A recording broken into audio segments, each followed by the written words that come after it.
Good morning, good afternoon, good evening, wherever you happen to be in the world today. We're getting our Final Fantasy XIV stream started. We left off down in Labyrinthos last time. We'll get our story continued on here, but I hope you're doing well. Good morning, Legend. Good to see you there. How are you? How's everybody doing? I hope you're doing fine. Let us know down in the comments if you'd like. We'd love to hear from you. If you got any tips or suggestions, anything you'd like to say at all, by all means, put those down in the comments too. Of course, if you just prefer to lurk and enjoy the atmosphere with us, that's great too. We're just happy to have you here. Let's get going.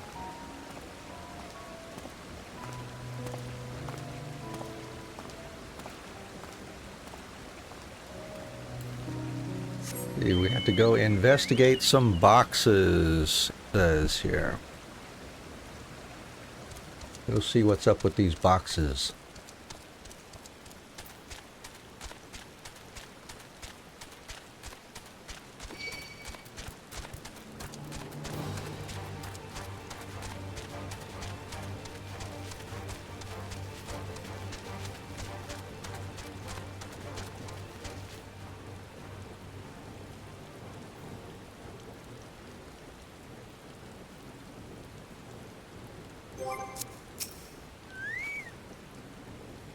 The labels on these crates tell the story of their contents, bundles of common seeds and saplings accompanied by sheaves of reports.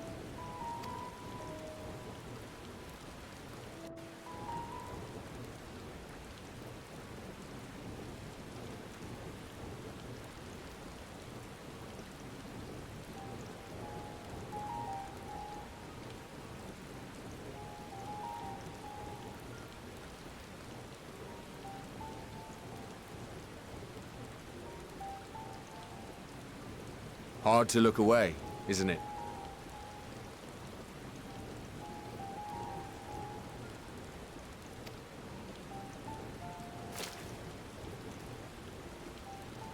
But they're more than pretty flowers.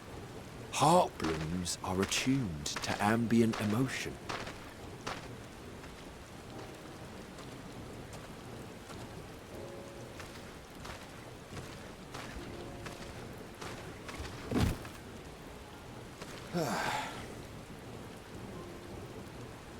You don't seem convinced, but believe me, it's true.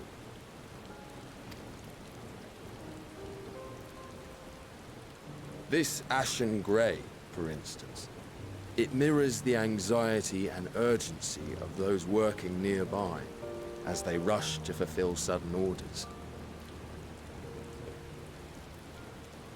Hey, good morning, Asriel. Good to see you. How are you doing today? Welcome in. Intense feelings like those spur the petals to change color. Bright glowing hues in the presence of joy. Dark, subdued shades for frustration or despair. Yeah, not sure why I show up in Polish, but I think I've got it flagged as an English stream here. But yeah, I'm doing well here as well. Thank you for asking. I appreciate it. We're playing through the story here, going through the story unskipped and just taking our time. Yet even with the collected wisdom of Sharlayan at our disposal, we've yet to identify the underlying principle of this empathic effect. And there are other mysteries besides. Although the flower is extraordinarily long-lived, its low reproductive rate has made it difficult to find younger populations growing in the wild. With too few sightings to map its distribution, and no closely related species to track, we've been unable to pinpoint its land of origin. To further complicate matters, every culture, even dimly aware of its existence, has given it a different name and mythos. Our attempts to study it via the historical record have been an exercise in frustration. As an avid botanist myself, I should one day like to unravel the Heartbloom's secrets. But I'm afraid other duties must take precedence. I will leave you to your thoughts.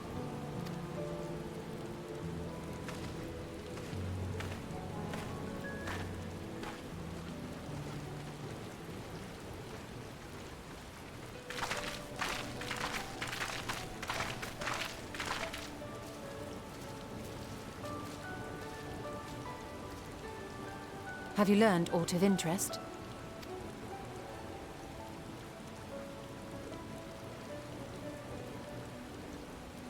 A flower that reacts to one's feelings? Strange. I must say, I have never heard of such a thing.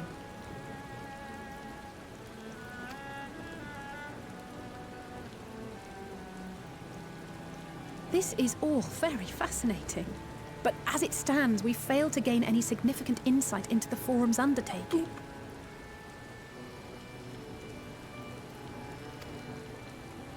Indeed. All right, thank you for the sticker, Lily. While there is certainly enough activity to support Erenville's supposition that a priority has been placed on improving food production, unfortunately for our investigation, these workers were never informed as to how their duties serve the master plan. Hey, Lily, welcome in today. How are you doing today? If only we could interrogate the Forum members directly.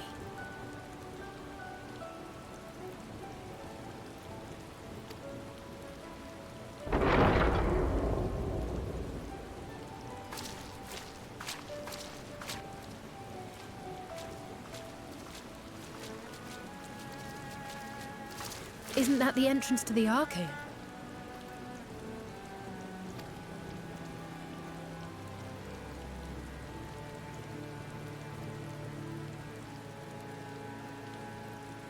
Look, there. I think that's Erenville.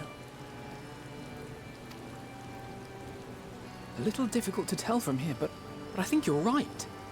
He did say he was coming down to make his report. Erenville receives his orders from the Forum. Would it not follow, then, that the superior to whom he reports is a Forum member? Or at least a close associate? You mean to eavesdrop on their conversation? What of the risks? Ours alone to bear.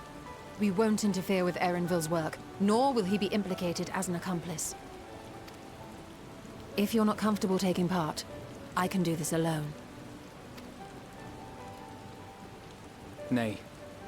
I said myself that I wished to know Father's intentions. And no answers will be forthcoming should we simply ask nicely. We can apologize later, should it come to it. Right now, we need every crumb of information we can get our hands on.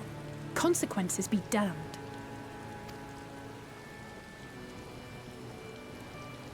It might be best if you came along as well. In fact, we should all...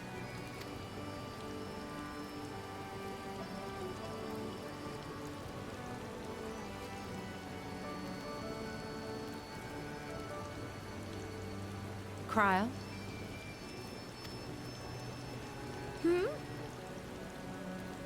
Oh, yes. That certainly sounds like a plan. I'm glad you agree.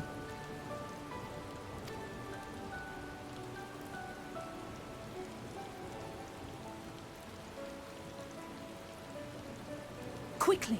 Erenville is on the move. We need to get closer before we lose him.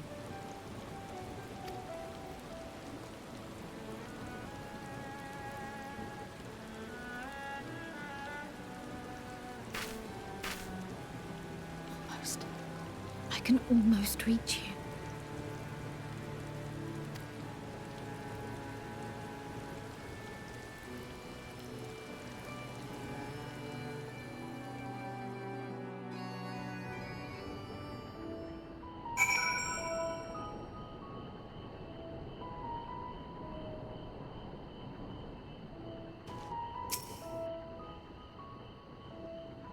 Is Kryle still feeling unwell? I've never seen her so distracted. Keep an eye on her, but keep moving too. We cannot let our quarry slip away. Aye, aye. Alright, well let's see what else is going on here. Erenville was headed westwards along the path outside the Archeon. Come, we can still catch him.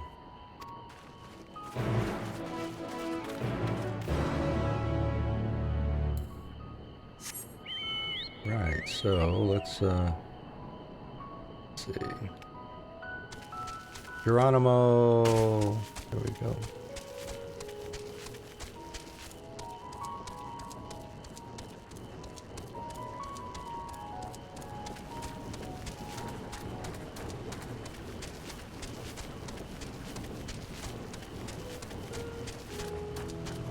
Oh, I needed to be over here.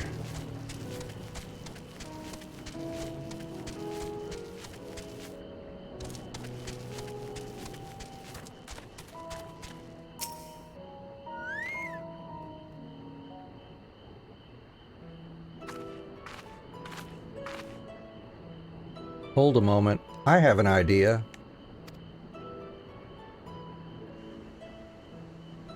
If memory serves, that colossal wall-like structure is Logisticon Beta, one of Labyrinthos' climate control centers. It should have its own lifts, with which one could access the upper or lower tiers. Aye, if I were an agent of the Forum, it would make for a convenient meeting place. But even if we happen to find Erenville in the company of said agent, we cannot expect them to reveal issues of importance as we nonchalantly stroll past. Nay, we shall have to remain undetected. If only Graha and his vanish spell were here. Oh, but there are other ways of turning invisible. Hippity hop, my little toads. Goodness! A little warning next time, maybe?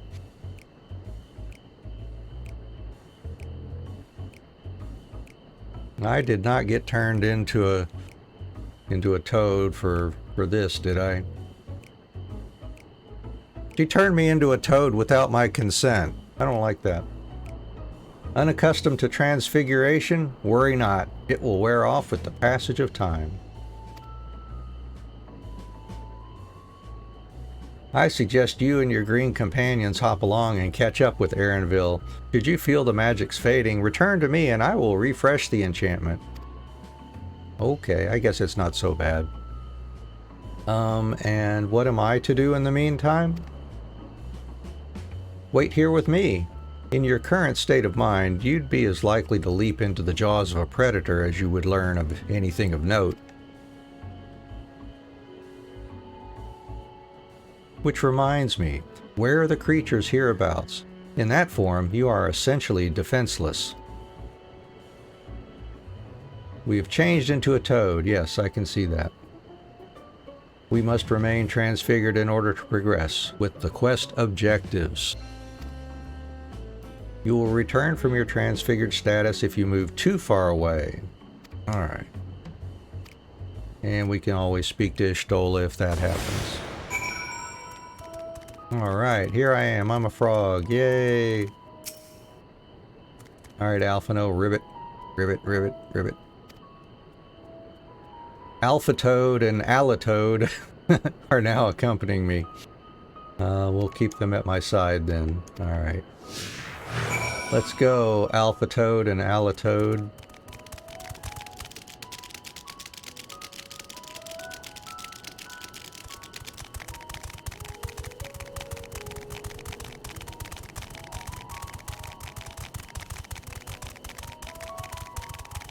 Oh, cool. It still lets me detect ether currents here, it looks like. Nope, it doesn't. Oh, it doesn't let me use my keyboard. Or keyboard commands, anyways.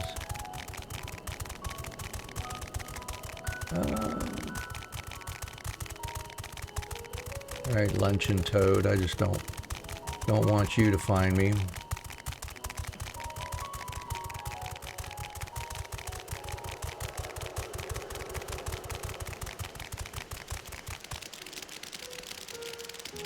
Hey, there's a big glowy circle.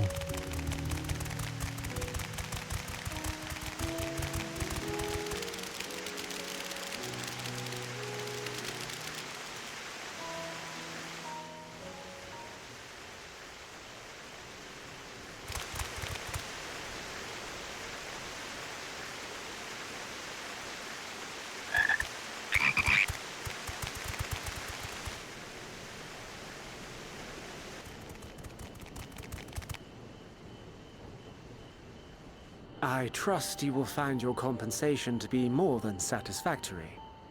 We wish to make clear that we are pleased with the efficiency and thoroughness of your work. So much so that we have come bearing new tasks in need of your competent hand.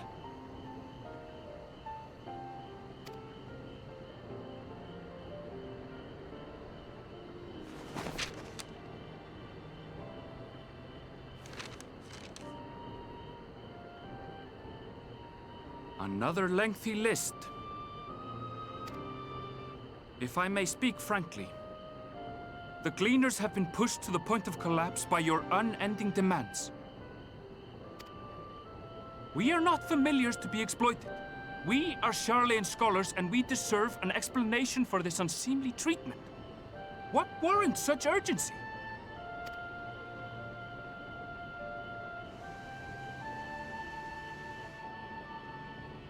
In an age long past, Sharlayan was charged with a momentous duty.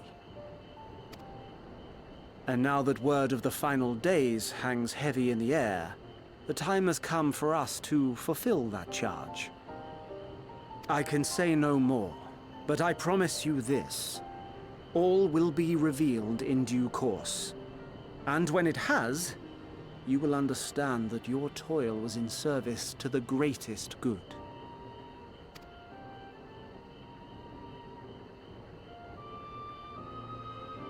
Then I will do your bidding. For now. But unless you wish the Gleaners to rise up in protest, I advise you to offer tangible improvements for our working conditions. Your promised revelation does nothing to address present circumstances. A fair point. Your concerns will be conveyed to the Forum.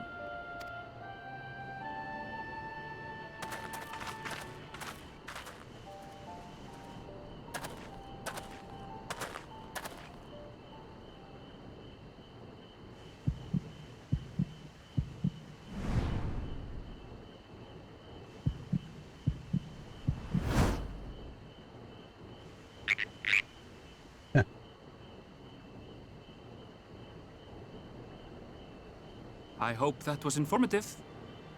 You may consider my debt to you repaid in full. Oh, thanks, Aaronville. Ribbit. While I do have my reservations about the Forum, I want to believe that they have our best interests at heart. Which is why I'm reassured that you're busy sniffing out the truth of things. We can ill afford to place all our eggs in one basket, this master plan of theirs, without first understanding the risks involved.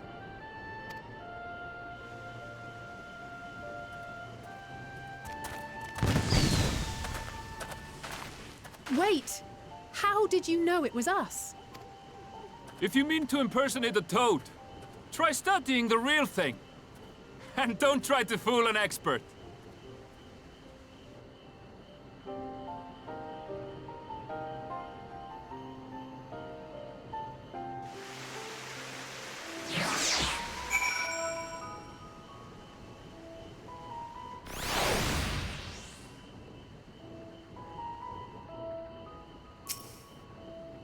Alright, well that was fun, Alpha Toad and Alley Toad. I suppose we should have known a gleaner who specializes in animal procurement would not be so easily deceived. Yet he seemed inclined to put his trust in us all the same. More importantly, perhaps, we've discovered a new piece of the puzzle, this momentous duty the Forum agent mentioned. Sharlayan has been called to action, and the Telophoroid's declaration was the catalyst. Whatever charge it is they hope to fulfill, they deem it of sufficient import to disrupt all of Labyrinthos, not to mention ignore Eorzea's request for aid.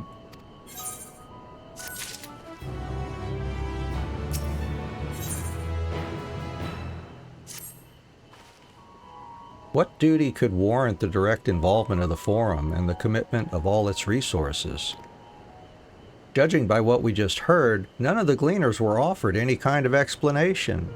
At this point, it seems abundantly clear that we'll learn nothing new by pressing them further.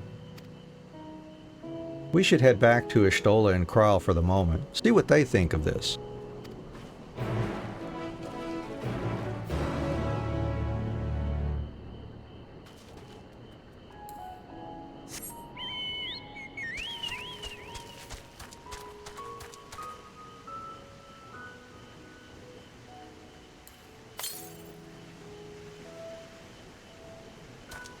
Yeah, we'll go over and grab a ether current while we're over here.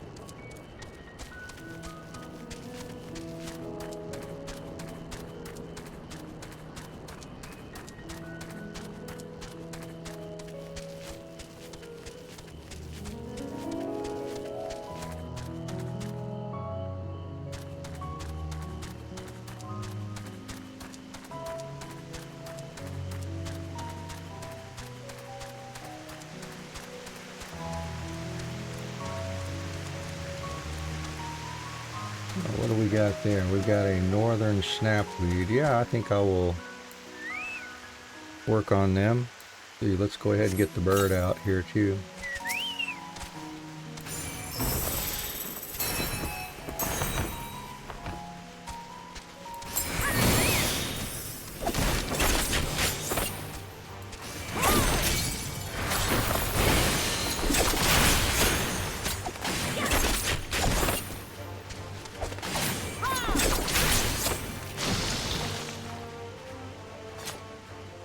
One more.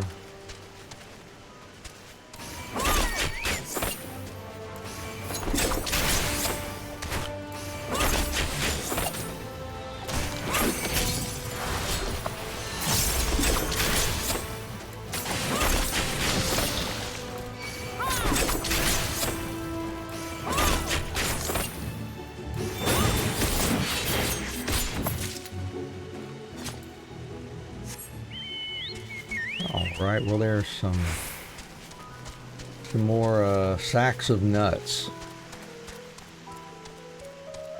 Thank you, Legend. I will have some fun. I hope you do too.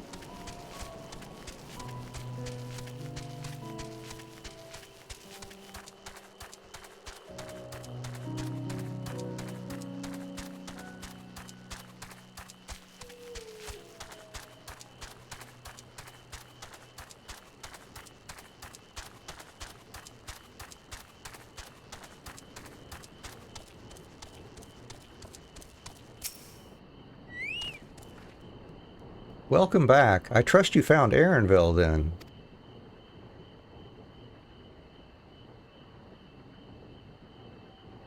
Interesting. I had a feeling you would learn something important, even if that something was simply a confirmation that no one knows much of anything.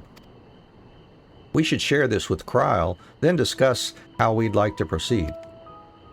Assuming we find her back at the farm. She was still behaving oddly, so I bade her return and rest there. Perhaps not the best decision in hindsight. Would you mind checking near those flowers she was so entranced by? The rest of us can survey the more distant areas, just in case she decided to wander.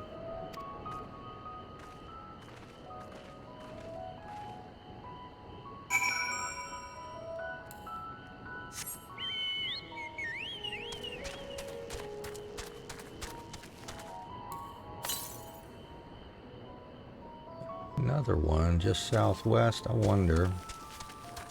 Let's see.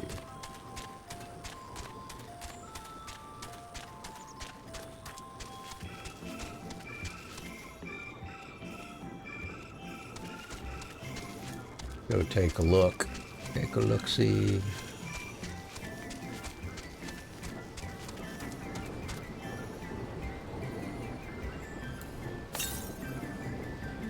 To the west. Yeah, there's one right over here, I guess. I think it's up here on this level.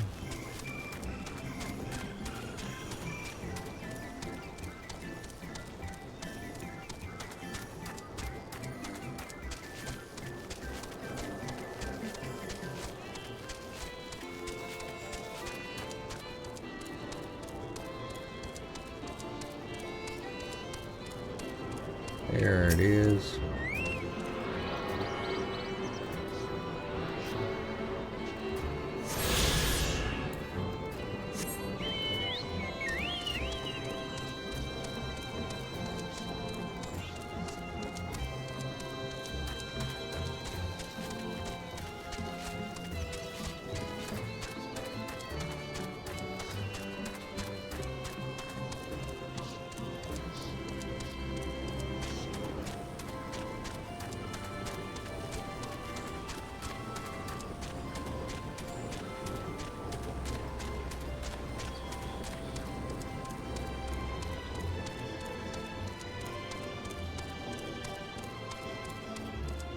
Can't get up there from here.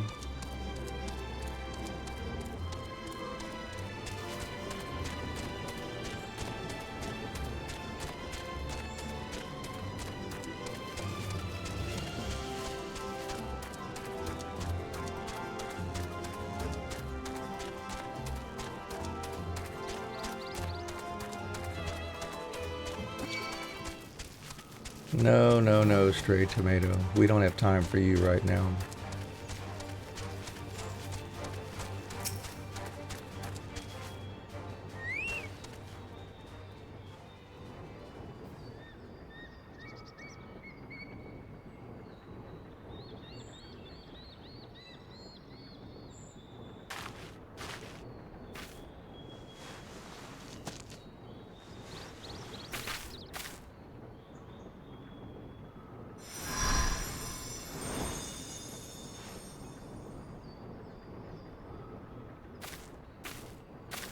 For you. The spell will keep it from wilting. She said you would need it for the journey ahead. See?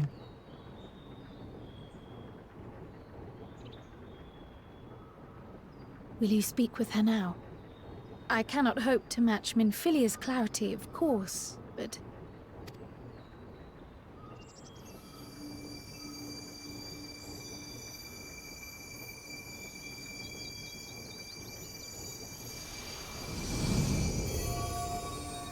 Thank you.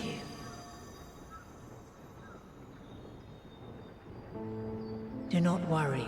She has lent me her body for only a moment.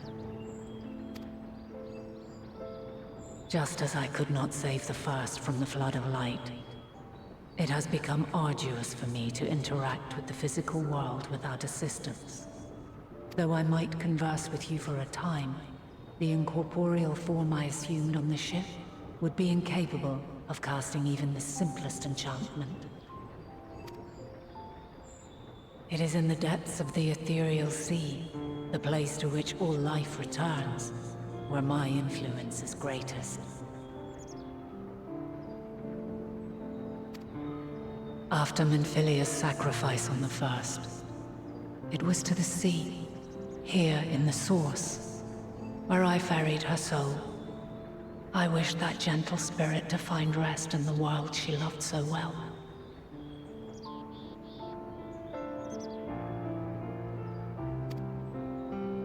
Her, and another who may yet have a part to play, though that will depend on you. Take the flower, walk free, for you are free, to go where you wish, to believe what you will. That bloom will be your guide, test and proof of your conviction. In darkness, seek joy. Surrender not to sadness, and see beyond despair. Walk free, and bear the light for others to follow. Together, raise it aloft and let it shine, till the end, blinding and radiant.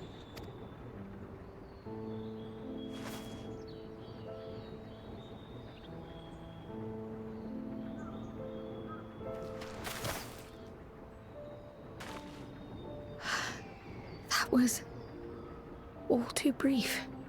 Already she seems so far away.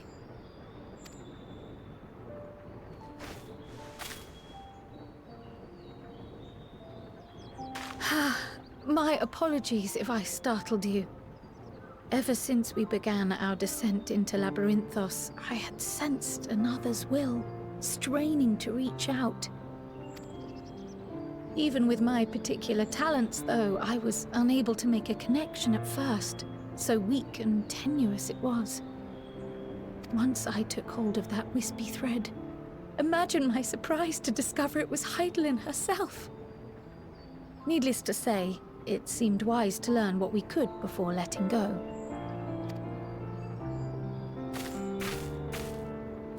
Her answers were more cryptic than I would have liked, but at least she left us with a guide of sorts, that unusual flower.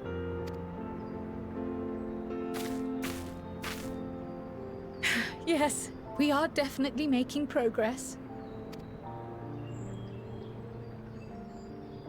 You can't be serious! We've done nothing wrong!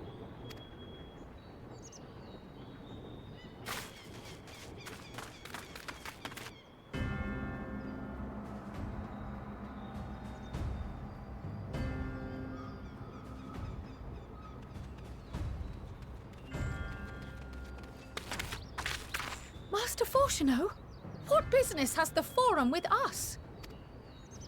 Obstruction and suppression, apparently.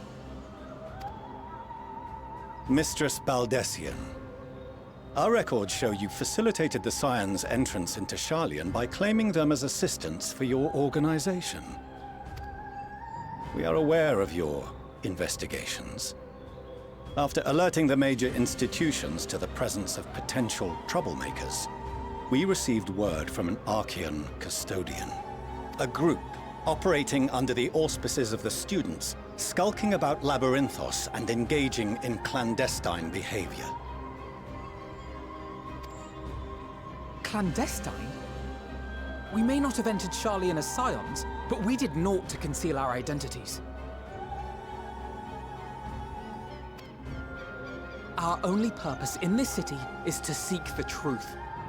I can think of no reason why our actions should warrant the Forum's intervention. 'Tis not our way to discourage the pursuit of knowledge, but the timing of such pursuits must be considered, not to mention their potential impact.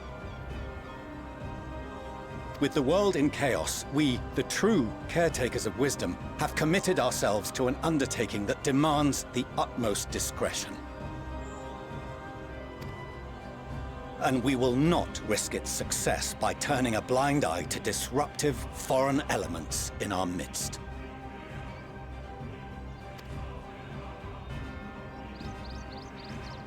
What, then, is to be our fate? Will you put us on a ship back to Eorzea? The Forum will convene to examine your case. The results of said inquiry will determine your future in this city. As for your absent companion, he has already been detained. Graha! But why? Is reading a crime now, too? Reading is encouraged, celebrated even. Not, however, of the volumes shelved in the restricted section of the library.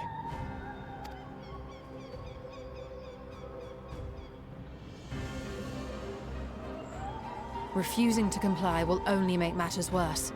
Let us instead treat this as an opportunity to open a dialogue with the Forum. Yeah, and thank you for the information too, Fortuno. That restricted area sounds like exactly what we need to learn about.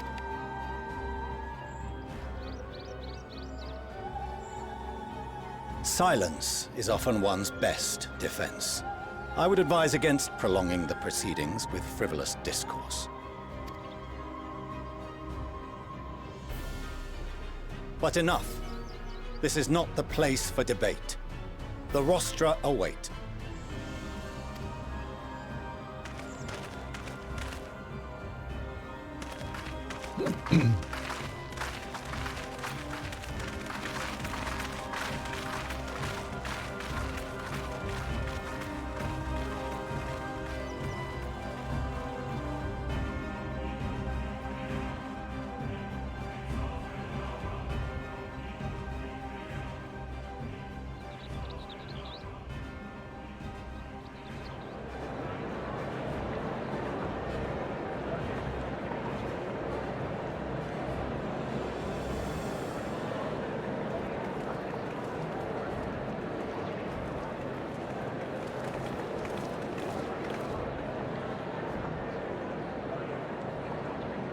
Forgive me.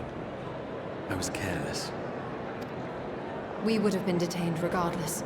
This way, at least, we managed to stay together. I trust your time within the Forbidden Archives was well spent.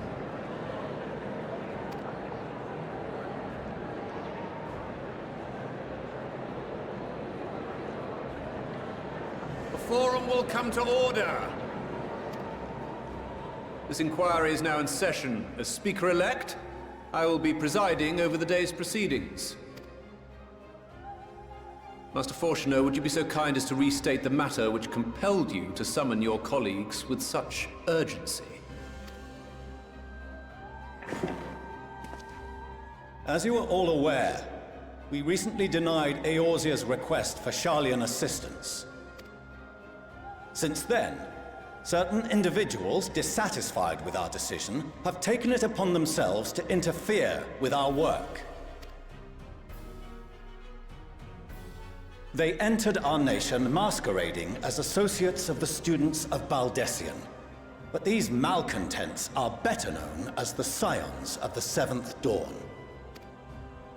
These militants wield influence with both the Eorzean and Eastern alliances, and are inextricably involved with the crises presently afflicting the world at large. Loose in our city, these warmongers sought to meddle with and expose matters of state secret. What are they, if not a dire threat to be expelled?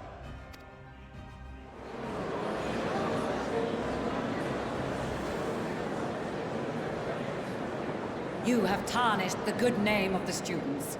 Galuf would be ashamed.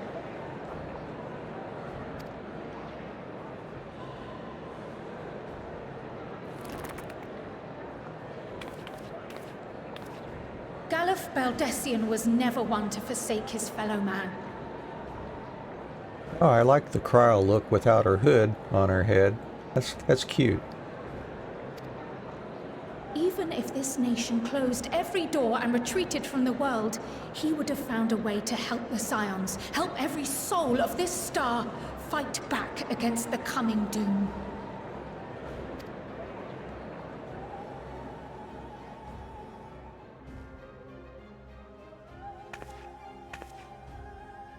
A terrible enemy stands poised to lay waste to all we hold dear. In the face of such madness, Eorzea reached out to Sharlayan, a respected ally, in the hopes of forming a united front. Was your curt dismissal truly the best you could offer? Or are you so preoccupied with your momentous duty of an age long past that even the end of the world is unworthy of your attention?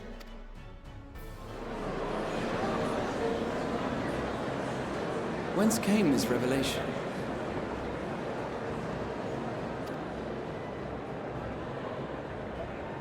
From the mouth of a Forum member within fortuitous earshot. Then it seems your findings support my own.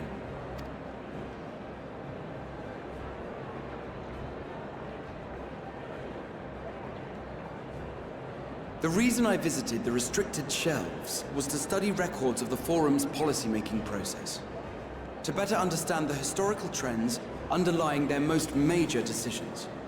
At first glance, the positions of neutrality in war and the accumulation of knowledge above all else appear constant and consistent, the unchanging pillars of Sharlayan society. And once upon a time, I might have left it at that. These days, however, I am more attuned to the subtleties of governance, and so I noticed something odd.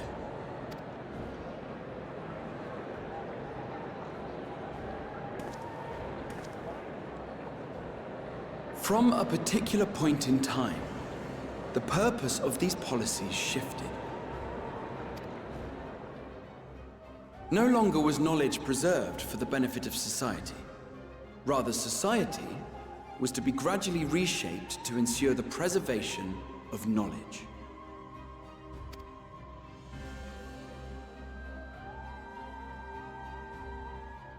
The most conspicuous and telling change was the one which befell Labyrinthos. Once little more than an oversized storehouse, an enormous allocation of funds saw it transformed into an advanced research and archival facility.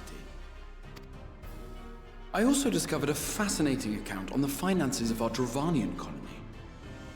The settlement attracted students from far and wide, and the connections and tuition fees thus acquired were funneled into further improvements for the archives. Now, there is no question that our nation's progress is tied to the acquisition of wisdom. Nevertheless, the vast resources diverted for this purpose borders on the obscene. But returning to the matter of when, our change in course appears to have been made some 270 years ago. The very same period when Sharlayan scholars in the hinterlands began a formal study of the ethereal sea. You found something, did you not? And whatever it was, gave rise to your oh-so-important duty. Mind your tongue, Archon. If you had seen...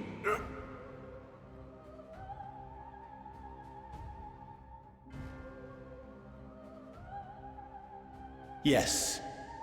We are bound by a duty we cannot ignore. Knowing this, what would you have us do? Abandon our vital work and join you on the field of battle? We will never choose the way of the sword. We will fulfill our mission, not through strife and bloodshed, but survival. Come what may, we shall live on. We must. Do as you must, then. But we Scions will fight until the heavens fall, until our last breath.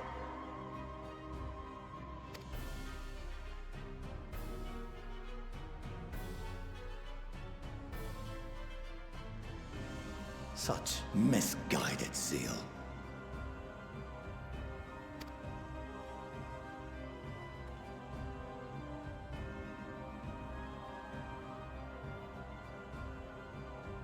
Father, Master Fortuno. I fail to understand the stance you have elected to take. But by the same token, I have yet to find a compelling argument to counter the challenge you put to us in Gridania. Still, in the midst of my uncertainty, I must trust in myself to do what is right, as others have chosen to trust in me.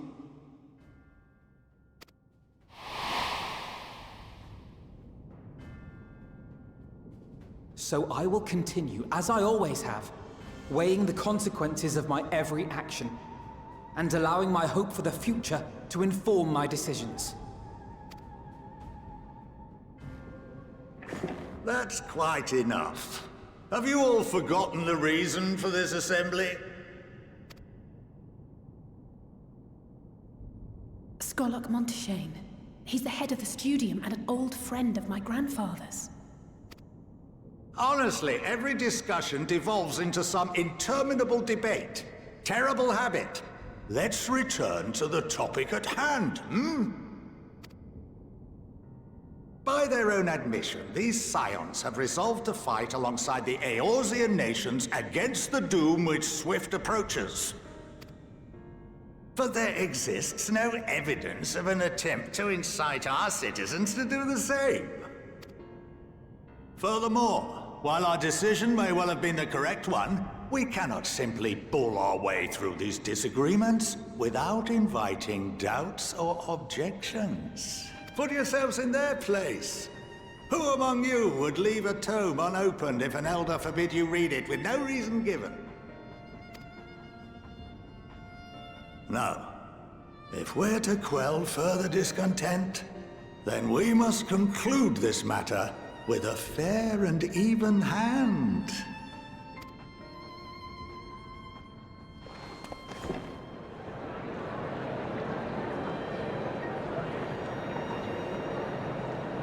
Order! We will have order! Master Montaigne raises some valid points.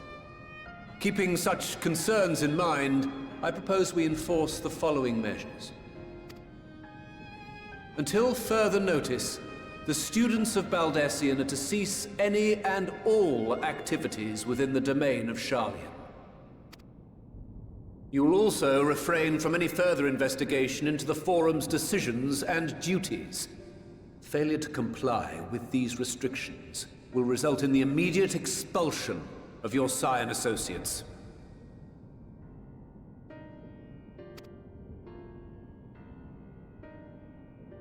Let us put this judgment to a vote. All in favor, raise your hand.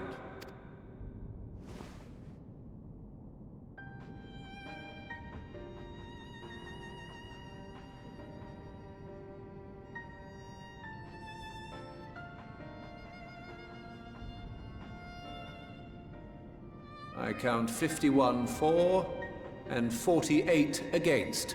The proposal is passed. Students, Scions, you have heard the Forum's judgment. Pray abide by it, or face the consequences.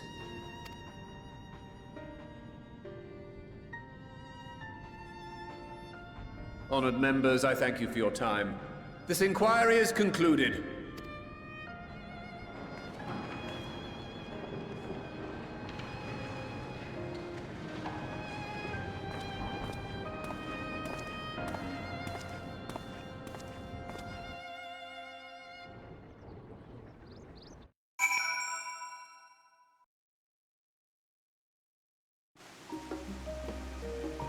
Alrighty then. Well, at least we've been allowed to remain in the city, and our endless investigations have not been in vain.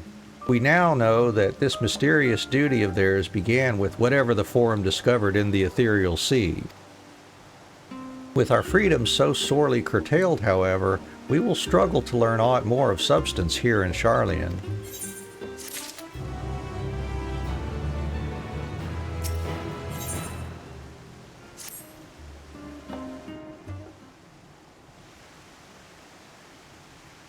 The overall picture has grown clearer, yes, but that's in spite of the Forum being so maddeningly vague about this duty of theirs.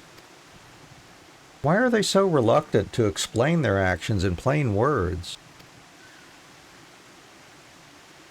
Survival, come what may, is Father's work so vital that it takes precedence over his own family? Alphino? Alice, it is you! When I heard you'd been dragged before the Forum, I came as swiftly as I could. I am so very glad they allowed you to stay. Mother?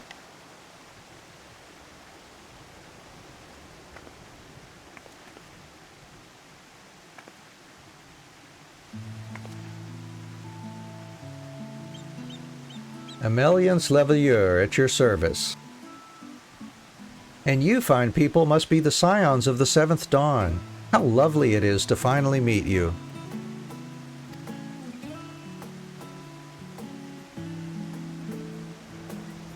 Mother, please, we don't wish to make things difficult for you. If word reaches Father that you were here...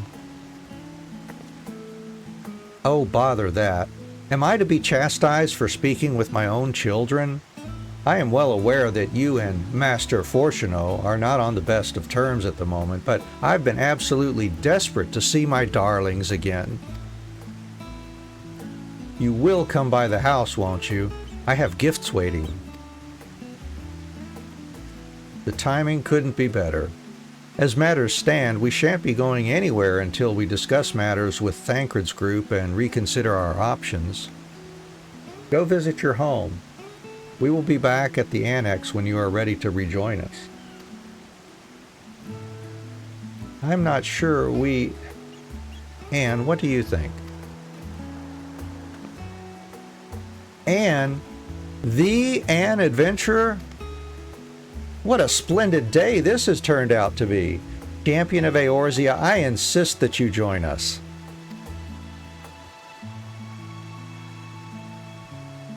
But we must be quick about it.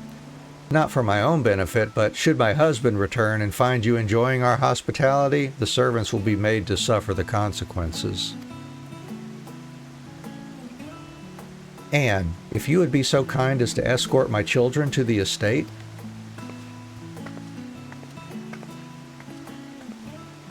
And then she was gone, and with her any opportunity to protest.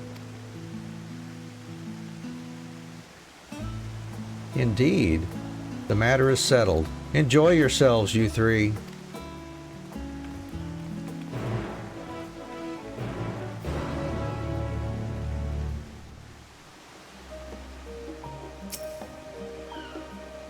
I apologize. My mother is not one to take no for an answer. Still, I am glad, relieved even, to see her in such high spirits.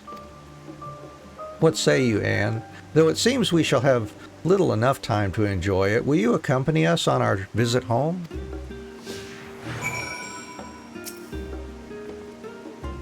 Fine. If we're going, then let's get it over with. But be sure to stay in the entrance hall. No peeking into our private chambers, thank you very much. Why ever not? Your room was always perfectly neat and tidy. Everyone has things they'd rather keep to themselves, don't they? Cherished mementos you couldn't bring yourself to throw away, childhood toys. I mean, never mind. The Levier estate is that way, straight down the stairs. Come on. Now they are accompanying me. All right.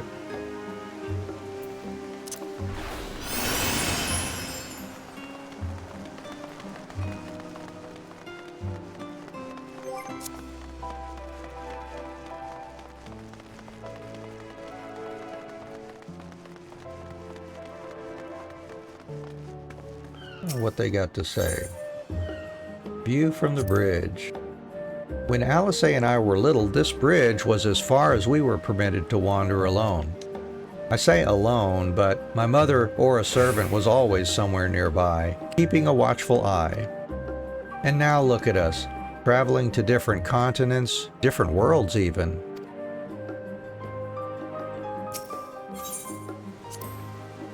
As children, Alphino and I would often wait here for our father to come home from work.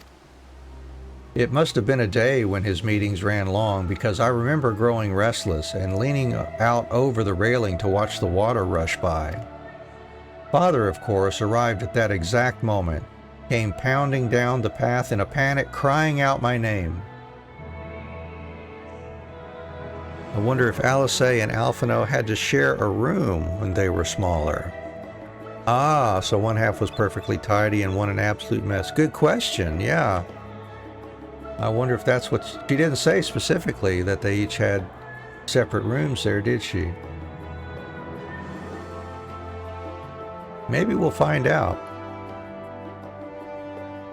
Oh, okay, so that's what you and your twin brother did when you all were younger, I should say. Yeah, I'm trying to remember. Yeah, when my brother and I shared a bedroom too. I think how old we were. I guess it was once I became, I'm older than my brother. Once I became a teenager, hit puberty basically, I guess they decided to split us up. Now, we moved to a different house actually at that time, and so we had two extra, or an extra room or so. So I had one bedroom, my brother had one bedroom, and of course my parents in the master bedroom.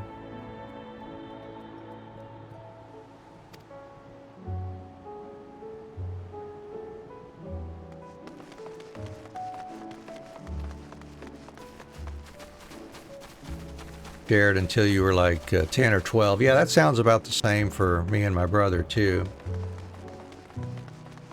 I was just about 11 or 12 when we moved house, and that was the time that they set us up with separate rooms. Yeah, bunk beds. Yeah, that's what we had too, back at our house before we moved. Yeah, we've still got We've still got at least one of the beds from that set, I think, around here too.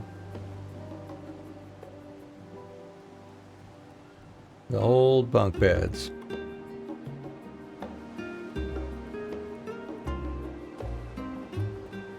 And here you are at last. Please do come in. But your father made those beds. That's pretty cool. My brother picked up on woodworking. He's a good woodworker too.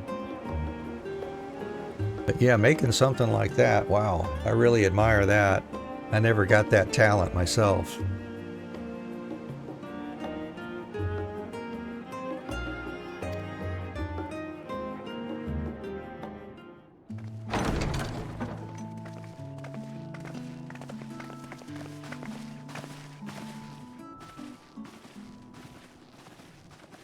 Welcome home, my lady.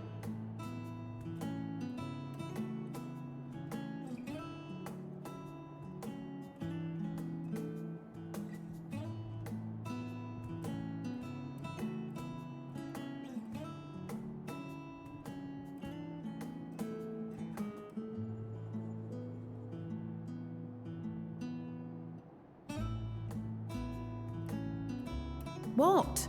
What are you gawping at?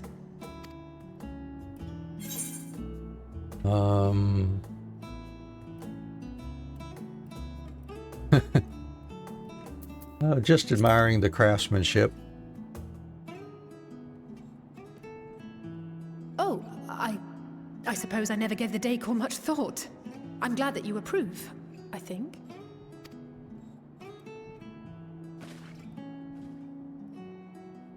Lord Fortuneau is not to hear of this visit. And I should also like the children to have their gifts, ere my husband makes his return. As you wish, my lady.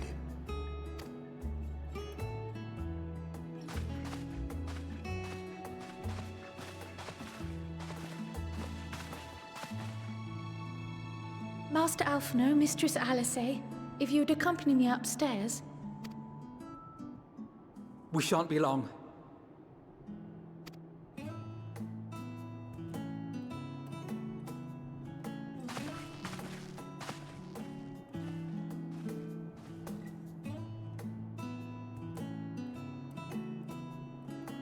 The twins have been sending letters home from time to time, recounting their latest adventures. I am sure they withhold certain details, of course, if only to keep me from worrying. Yet a mother worries all the same. In the early days especially, I tried to support them as best I could, sending the Scion's coin and other such donations. Fortunately, they have found the strength to overcome adversity time and time again. Their words grow more confident with every letter, their depictions more vivid. The triumphs and defeats, the joys and sorrows. It is clear that they have come to find value in every experience. But of those they treasure most, it would seem that meeting you might be the most impactful. Why, since that fateful day, I do believe there has not been a single missive in which you were not mentioned by name.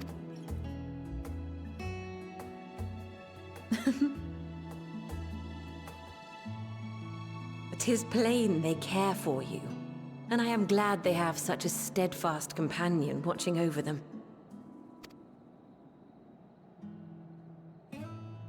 Under normal circumstances, I would offer you tea, but alas, these are anything but. In any event, why don't you keep me company whilst we await my children's return? Perhaps you might regale me with a tale or two of your exploits.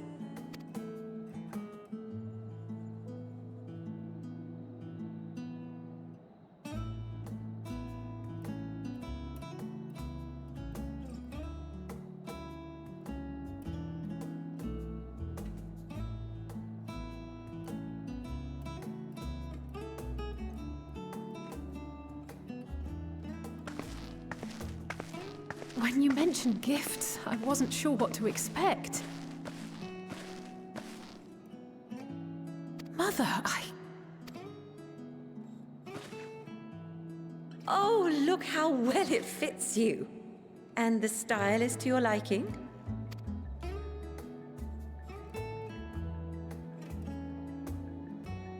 It's perfect. Exactly what I would have chosen. But please, tell me you had something different made for Alphino. Naturally. You are hardly little children anymore. And while I shall miss dressing you in those precious matching outfits, I must respect the individuals you have grown to become. See for yourself.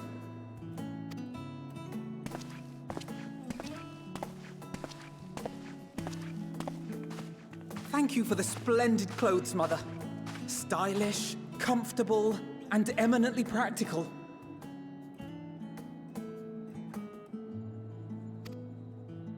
I am so glad you like them. They are, however, missing one final touch.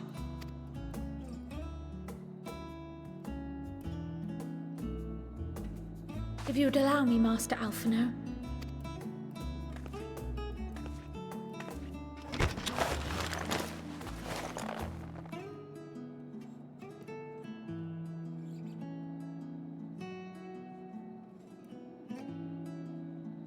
Wait.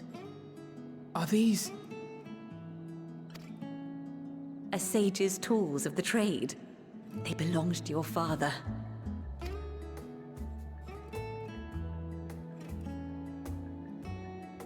Though he may as well be chained to his desk these days. As a student, he was often called upon to venture into the field. He wielded those armaments, both to heal and to harm in no few battles. None so fierce as those you two have braved, perhaps, but battles nonetheless.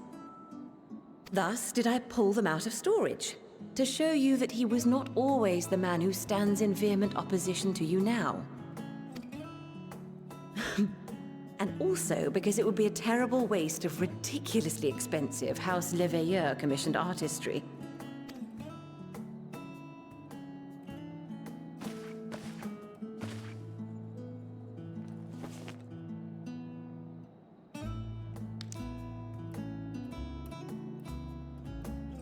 I am told these devices are quite difficult to master, but someone of your extensive experience should soon have them darting about with grace and aplomb. May the wisdom in that crystal serve you well. And please, try to find common ground with your father, that you might come and go without need for this awful subterfuge.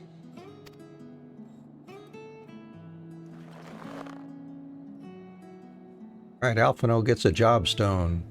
We will, Mother. I promise. My final gifts to you, before you run off, are an observation and a suggestion. Firstly, Fortuno has ever been a serious man, but it was only after you were born that he truly lost himself in his work. I may not know the Forum's inner workings, but I know your father's. The timing of that change in him holds some significance. Secondly, do not seek to best your father with words. Yeah, he's just getting his alternate job. A little late to be getting one. Far better that you simply show him. Let him discover the merit of your actions, after they cannot be undone.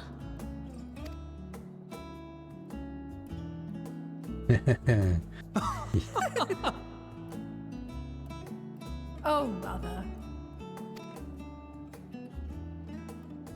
We shall take your wisdom to heart. Thank you again for these gifts, and farewell for now.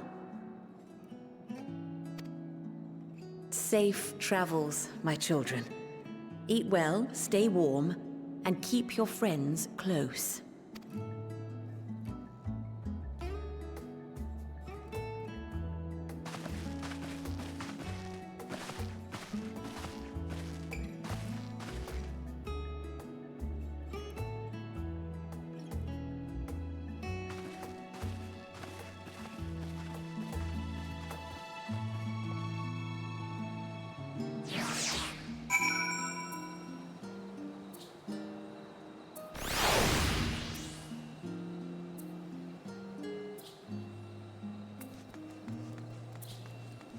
right, good old Mom, the conspirator.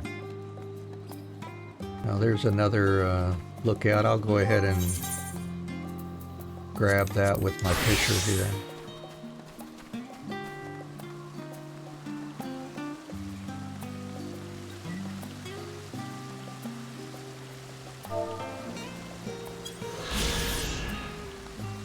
Journey's End. All right.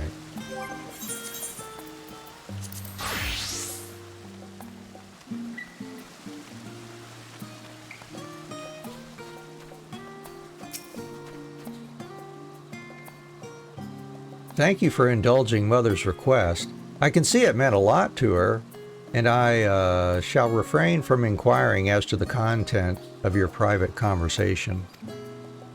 Our visit was all too brief. For now, however, it will have to suffice, as will these tokens of home that we carry with us, these gifts to help us remember who we are and whence we came. But enough sentimentality. Let us return to the annex and rejoin our companions.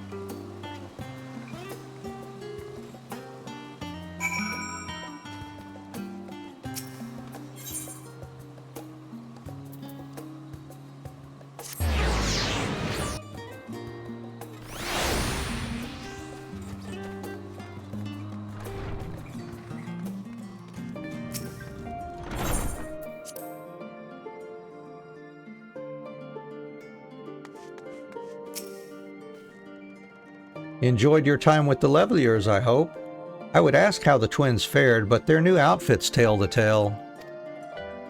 I only hope we can help them reconcile with their father, that they might return home one day with their heads held high. In the meantime, we edge ever closer to the secret the Forum strives to hide, and the flower bequeathed to you by Hydaelyn is sure to guide us going forward. I'm confident that once you've scouted out the situation in Thavnair, we'll be well equipped to plot out our next move.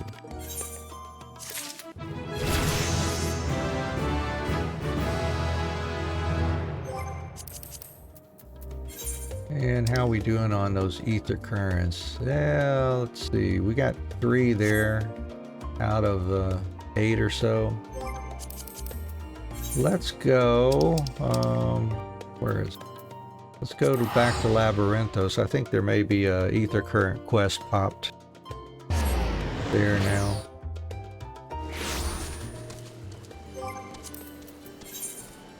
Yeah, it looks like there's one. Lost Little Troll.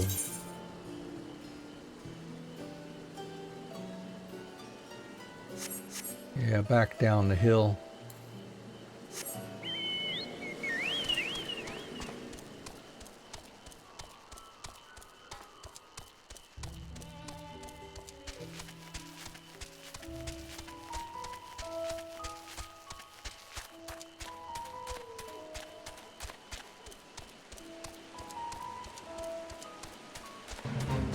Oh, we get to run through this mess.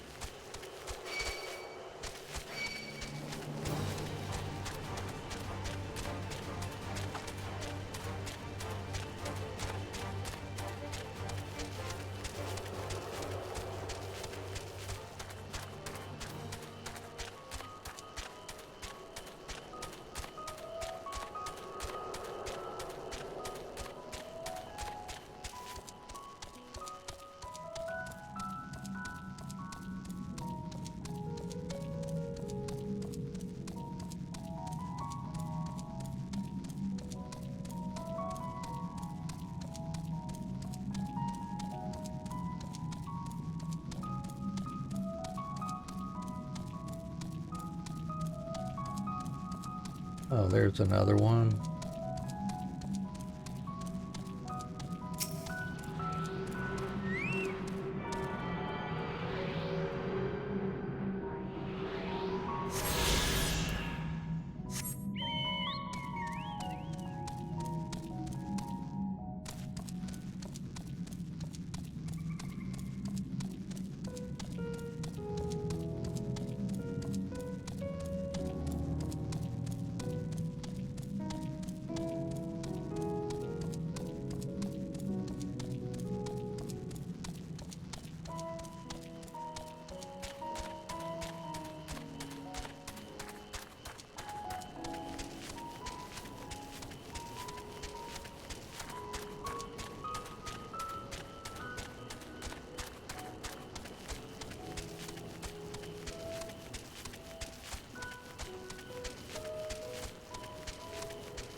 And check out our channel points redeems. I added some new ones in there. We've got random voice, random face, random voice and face among some of the new ones we got in there.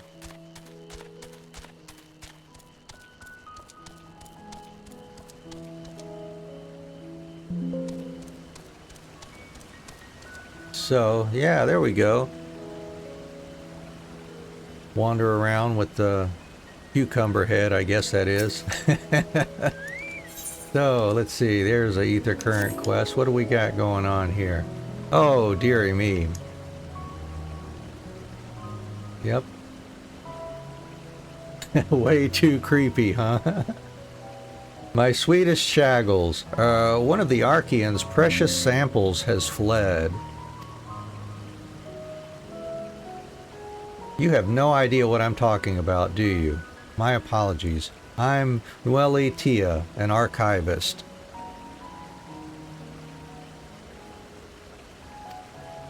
The Archean is home to various samples collected from all across the star, and one such specimen has just escaped. A young troll, to be specific. Oh, I hope he hasn't been set upon by the local predators. Listen, I promised to compensate you, so could you please help me retrieve the specimen? My thanks. I will continue my search of this area. I'd like you to check the 33rd facet.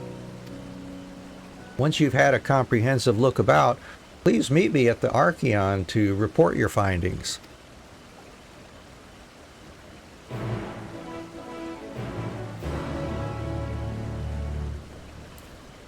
Alright, well, let's see if we can go find whatever this is. And he's back up on the other level. Oh, well, I'll just port back up there, I think. Let's see. No, he's in the tunnel. Alright, we gotta go back here.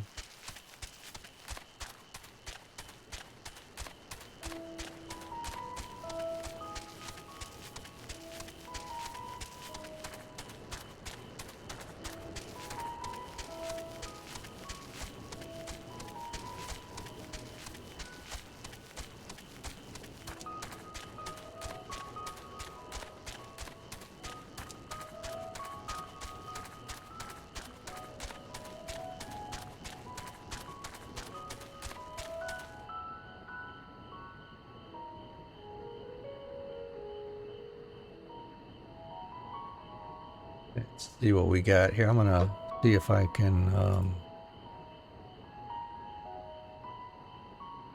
do something about that desktop sound that came out there.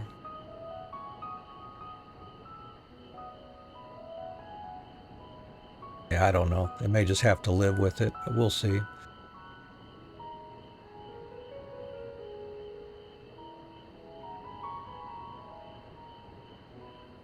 Alright, yeah, let's try that one again.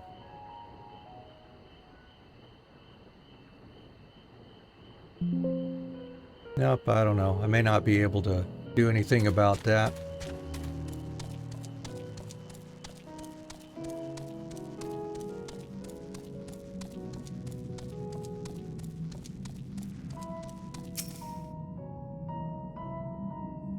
Why didn't that trigger, I wonder?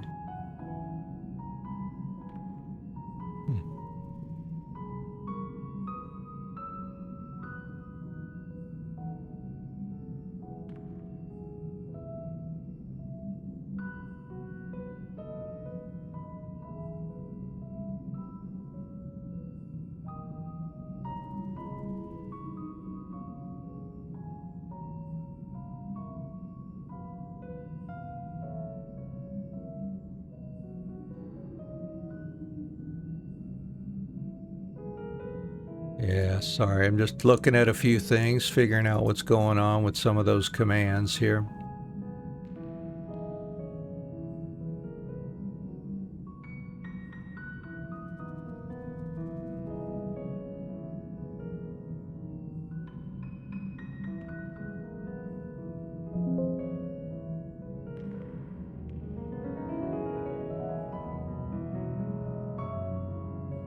Yeah, it's broken, I guess. Alright, well that's something else I'll have to look at later on and figure out what's going on there.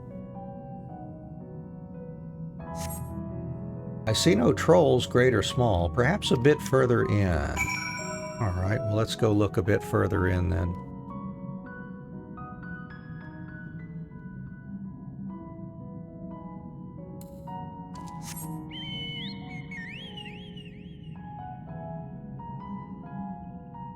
I'm still trying to figure out the Streamlabs loyalty points thing too. I chatted with support yesterday and they gave me some ideas which I tried, but those don't seem to have worked, so I'll have to contact them again today.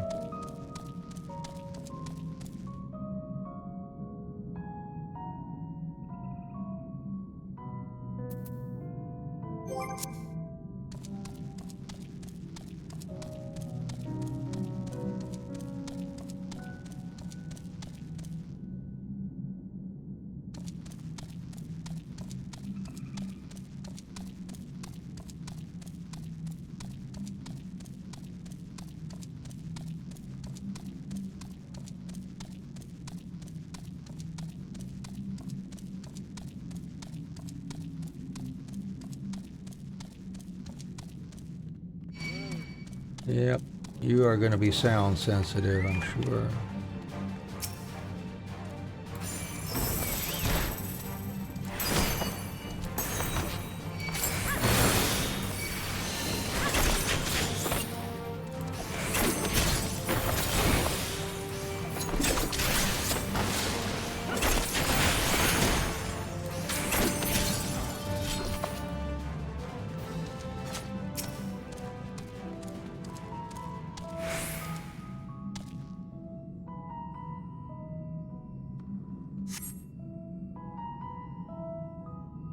The errant troll is nowhere to be seen. Willie Tia may have had better luck.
Let's see if it's the keybinds that are not working here.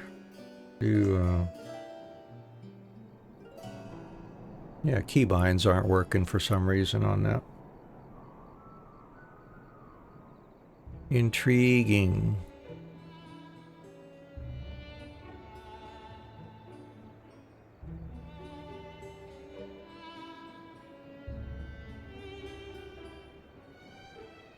Manually switch though. Yep. You manually switch back to popcorn. Yep, popcorn. That works okay. But the keybind, for some reason, has stopped doing its thing. Intriguing. Yep, I'll have to look into that later.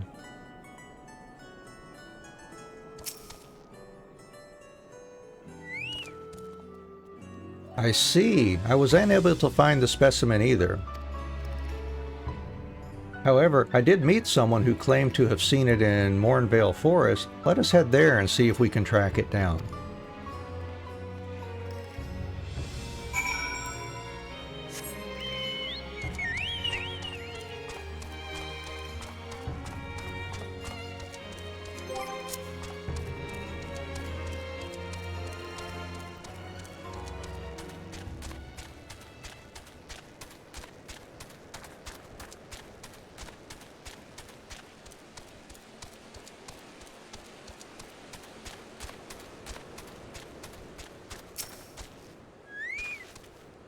Yes, there can be no doubt. These are Shaggle's footprints.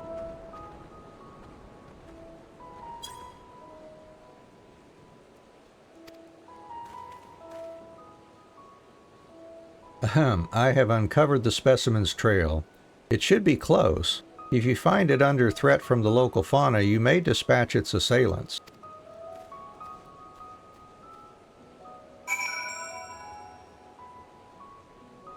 Yeah, the popcorn and the other things are not working right now, it looks like.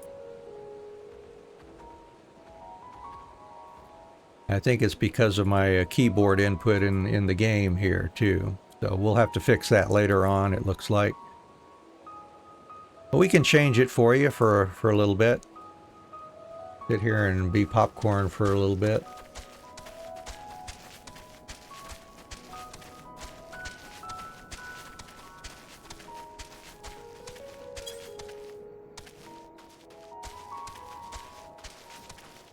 Popcorn, popcorn! Oh, popcorn.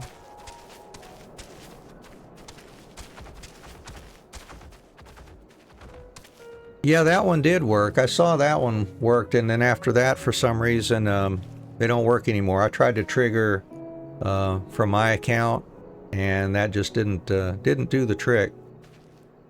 So I don't know what's going on. I'll have to just fix it, I guess, later on. I'm not sure what I'm going to have to do, so it will take me some time, but we can turn them on and off like that.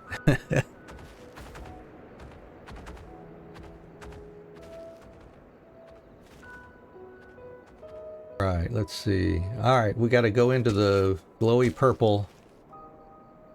Yeah, the yeah, maybe you were in commercial break, or you don't have commercial breaks, but yeah, I've got a I had a chat with Streamlabs yesterday about the loyalty points thing. They gave me a few ideas as to how to get those to work again, and I tried them.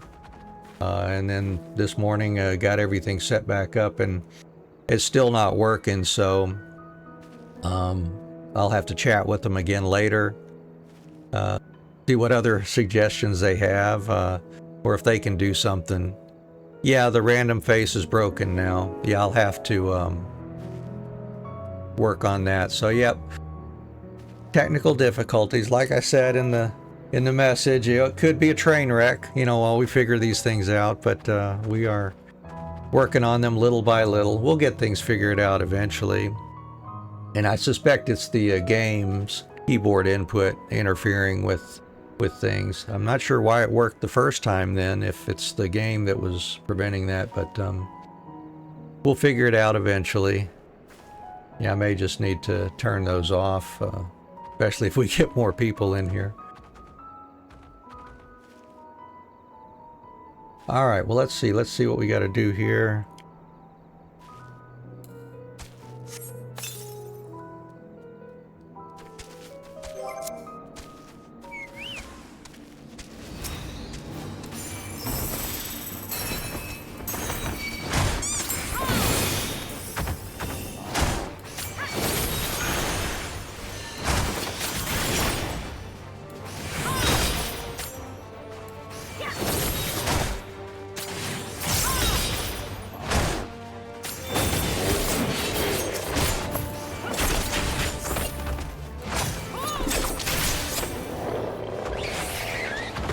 Yay, Shaggles. We saved Shaggles. Oh yeah, the stickers should be no problem. Yeah, stickers, I don't see any reason those would be any problem.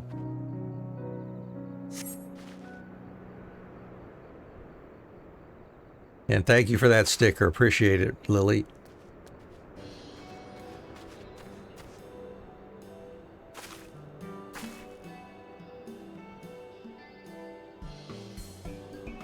Oh, I'm so glad you're unharmed. You're all safe now. Come on, let's go home, sweetie. Erlins, buffoon. The Archeon is under threat. I must do something. You can talk?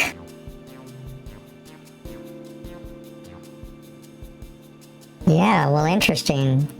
You can understand me?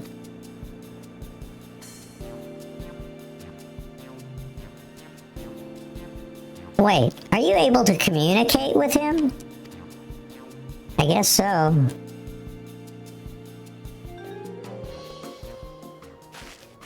Incredible! I've never met someone with such a skill before.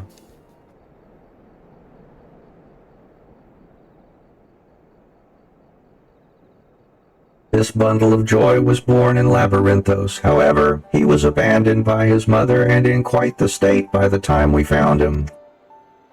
He possesses remarkable intelligence for one of his kind. We've elected to use him as part of a study into the effects of growing up in an artificial environment. I had seen him making gestures that indicated he'd been reading the tomes here, but I thought he was just copying those around him. To think he actually understands speech. I take it the voices are working okay? Though I do wonder exactly why you are able to understand him and I am not. I'm sort of special.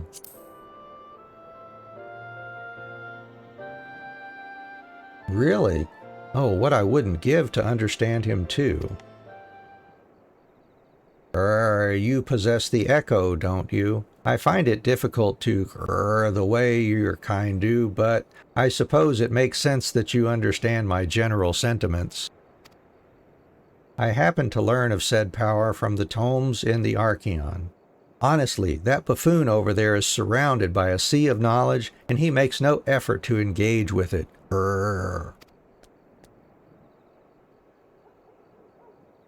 Let me try. I'll try the random voice on mine and see if it'll work okay. Random voice. Here we go. Don't know what we get, but we will try a random voice. See what happens there. At any rate, I'm glad to finally have someone to talk to. As I was saying earlier, the Archeon is in grave danger. Some girlishly hair managed to bring woodworms in with them during the visit. If we leave them be, they're bound to cause irreparable damage to the materials at the facility.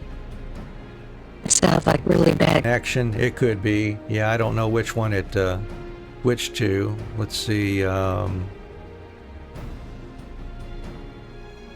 that's, yeah, that's a voice they call Claudia. Yeah, Claudia.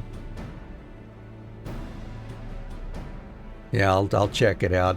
Some of them have background noises, and some of the voices are actually in beta on voice mod here that I'm selected. So we'll just have to see how things work out. Yeah, Claudia has a bad connection then. Some girlish gleaner. Oh yeah, they're bound to cause irreparable damage to the materials at the facility. I tried my best to tell that buffoon, but it was no use. That's why I took a chance and went in search of some of my own kind to see if they would help. But you saw how that turned out. Well, what is he saying?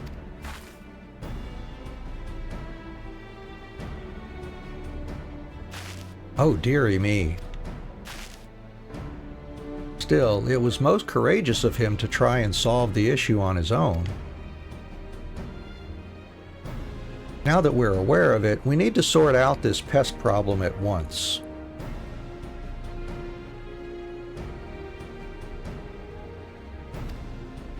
Would you mind helping out a little longer? You're the only one who can understand him after all, and he seems malms ahead of us with regard to the situation at hand.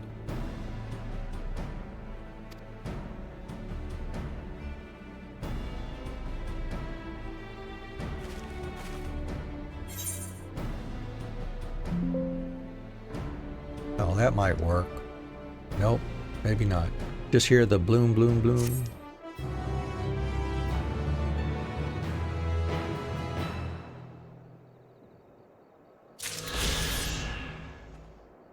Alright, so we got that, and I think that's all of the special quests here, so let's go back into the into Old Sharlayan, and we'll continue on with the Thancred branch.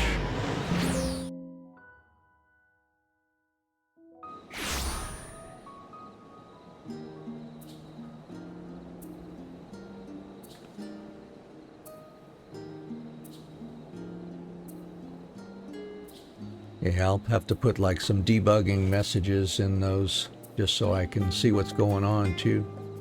Alright, so let's see, Thancred and Estinian and Urianger ought to be waiting for me in here now.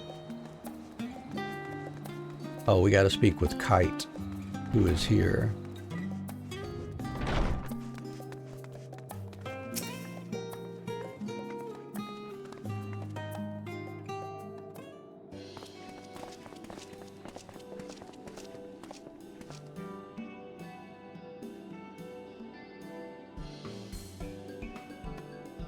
Well now, this is rather a lot of stern faces. Are my library books overdue again? Not to our knowledge. We're associates of Krile of the Students of Baldessian. We seek passage to Thavnair and understand that you can assist us. Ah, the test subjects. Welcome, welcome. Uh-oh, test subjects.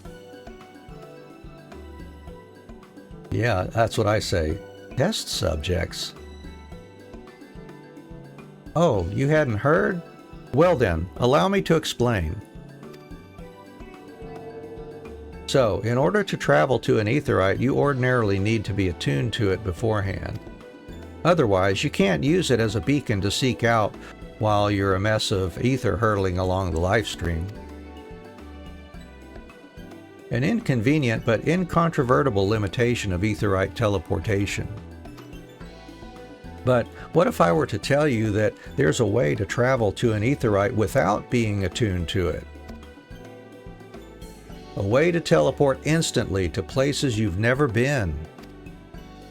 For long years we've labored to make such travel possible that people might move about more freely. And we've finally done it.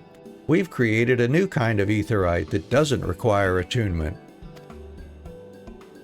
Truly, that changes everything. Well, my language may have been a bit misleading. The user need not attune to these aetherytes, but the aetherytes themselves must have been pre-attuned to each other, thereby facilitating travel between the 2 points. But it just so happens that of our first test pair of aetherytes, one has been installed here in Sharlayan and the other over in Yedlamad, a port town in Thavnair. As you may know, our nation has long maintained strong ties with Radzathan, and indeed we owe much of this breakthrough to the contributions of their alchemists.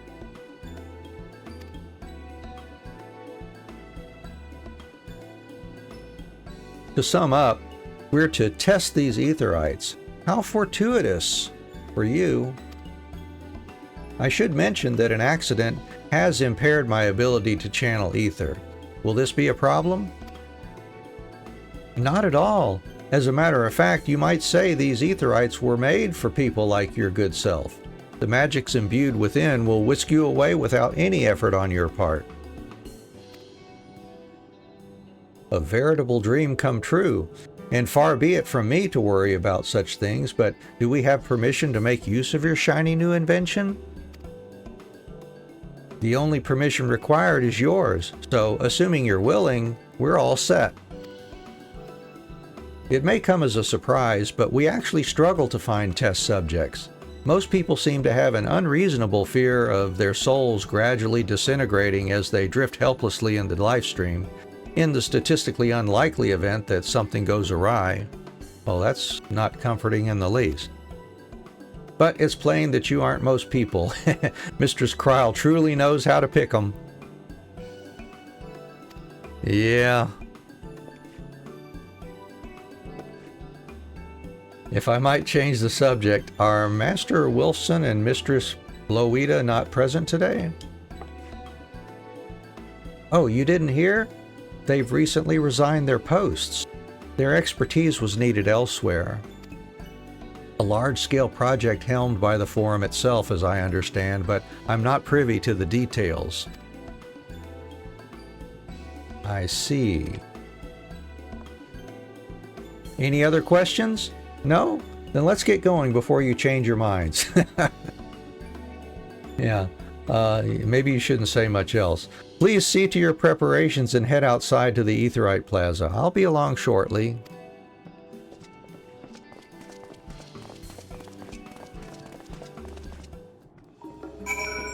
Alright, well I will head out there then.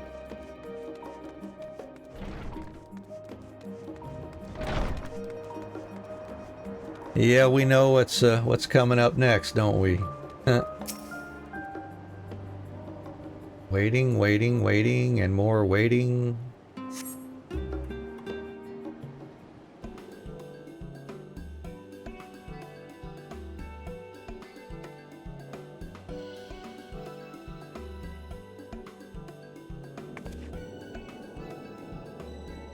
Right, we're all set.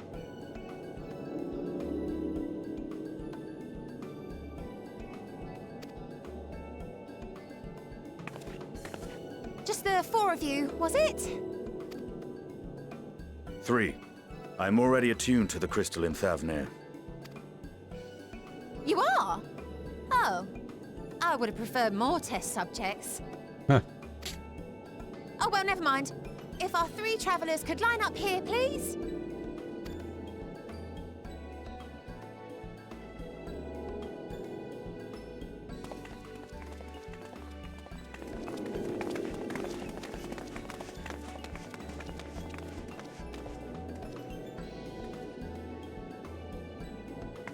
Yes, right there is fine. Take a deep breath, and I'll soon have you soaring through the ether.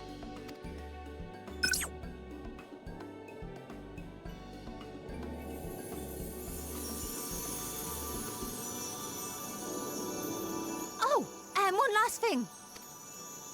You might experience a teensy-weensy touch of violent ethereal sickness. Good luck! Teensy weensy and violent, they kind of mean opposite things, I think. What?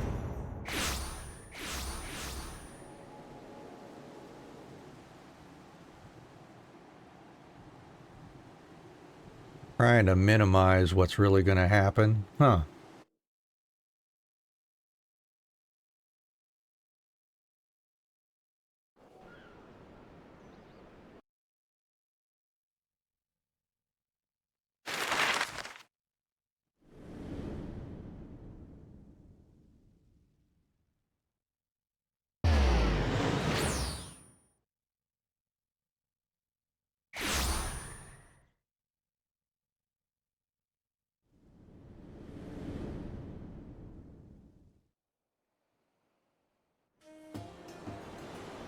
Thavnair, home to city-state Rads at Han.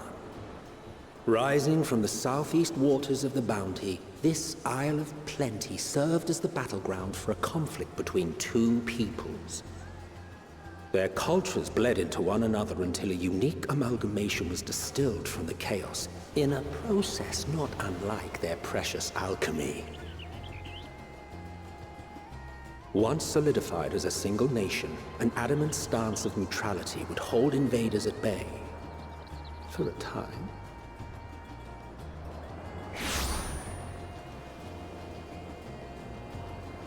Now across this vibrant isle creeps a fog of malice. What choice do you have?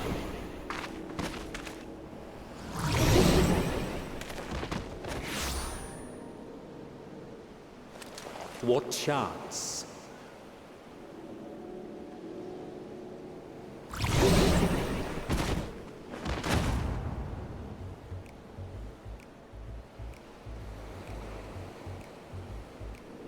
Against such an insidious foe.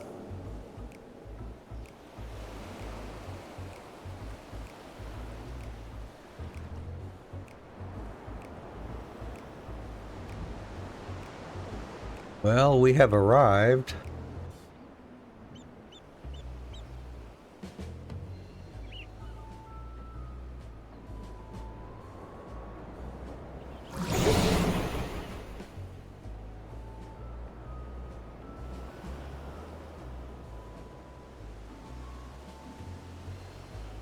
seen fairer faces after a bout of bad shellfish.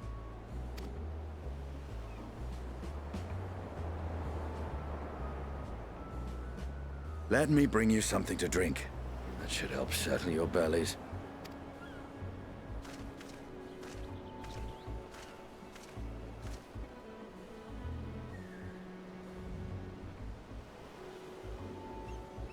There was a note with Kryle's instructions.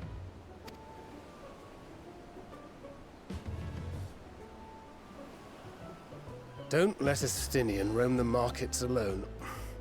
He's alarmingly bad with coin. Oh, great.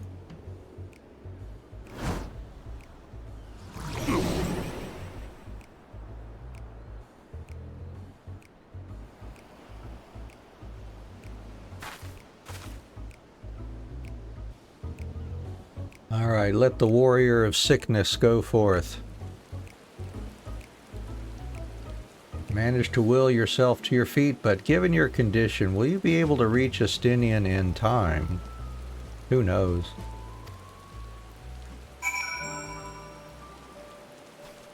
All right.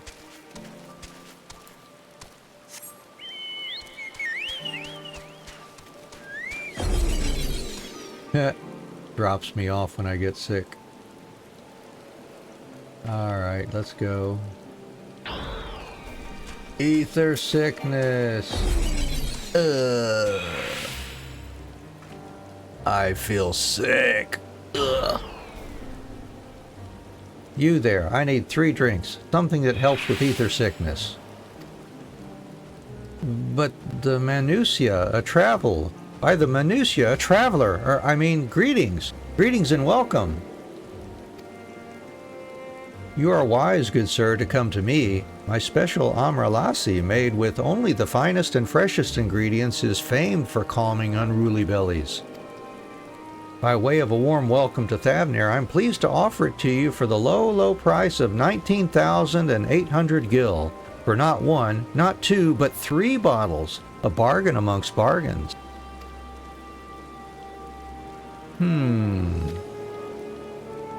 The price is high road robbery, and you want to say as much to Estinian, but you realize any words of warning you cry out would be accompanied by your last meal.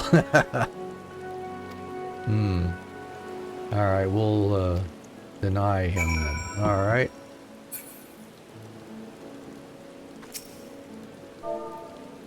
Deny.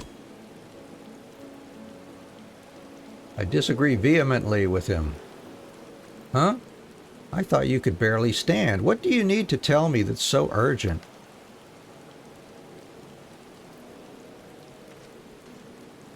Wait, I shouldn't buy the lassi. This merchant is swindling me. Sincerest apologies, sir, but I appear to have my prices confused. It's actually 1,890 gil for the 3 bottles of lassi. That confusion would have been quite costly for both of us.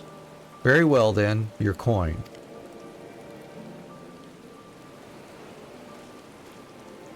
Here, a bottle for each of you. Take them to the others and get some rest. I'll be back after I've explored the town.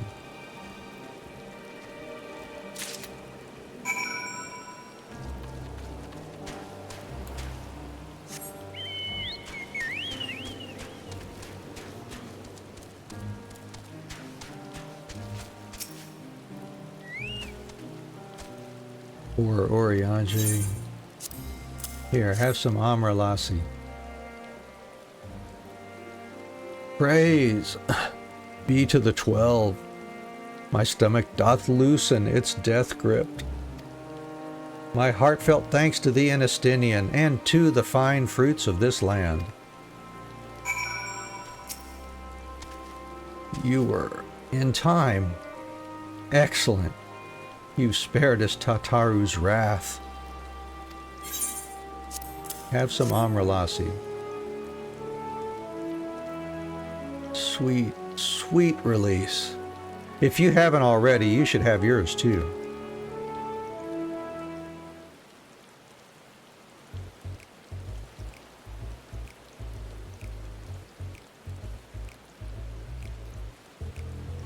Right. I'm ready to get on with it. That lassie truly worked wonders. Back on your feet, I see.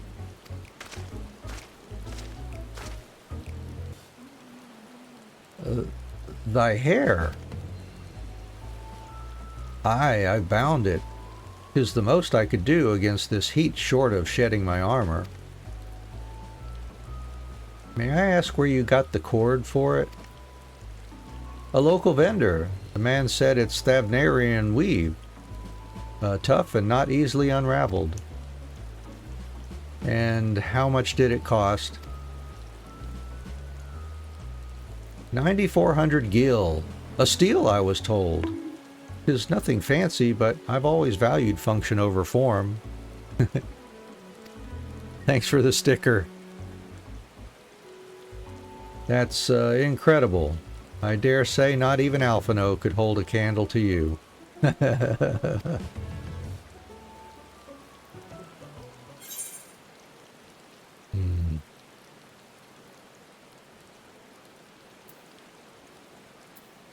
I expected the Azure Dragoon to put up more of a fight.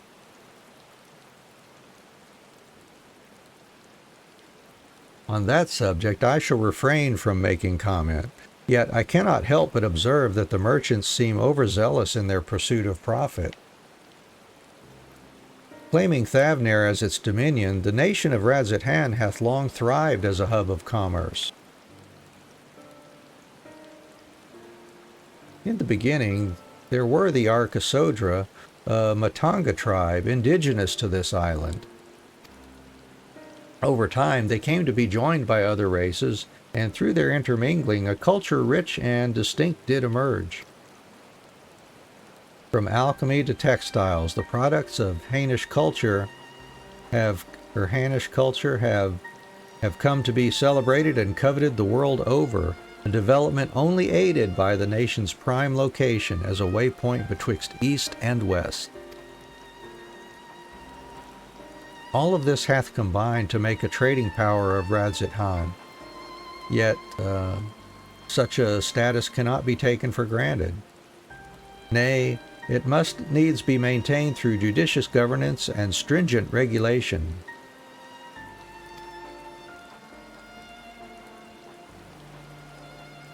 Neither of which I see any evidence, given that merchants are at a gateway town are free to fleece hapless travelers and tarnish the reputation of the nation at large. Just so, that opportunistic pricing is rampant doth suggest that oversight is much weakened, or mayhap the people have fallen upon hard times. Whatever the truth may be, it would be prudent to ascertain the current state of affairs. Prudent and practical, aye. We've naught to lose by learning more. So, ere we seek out Kryl's acquaintance, shall we see what information we can gather here in Yedlamad? Sounds like a plan. Let's do it. Excellent. We didn't exactly get off to a flying start, but we'll make up for it.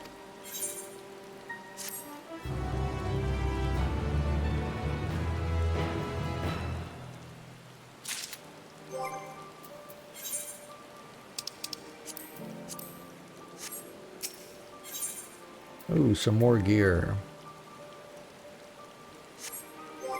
Speaking of gear, I haven't picked up anything, have I? Nope.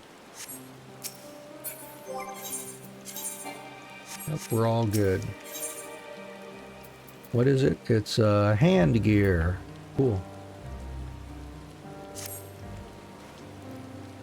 Right, let us split up and make inquiries in town. And the pier is yours.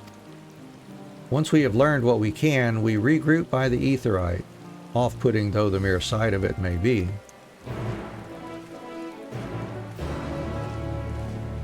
And let me take a look at some things here.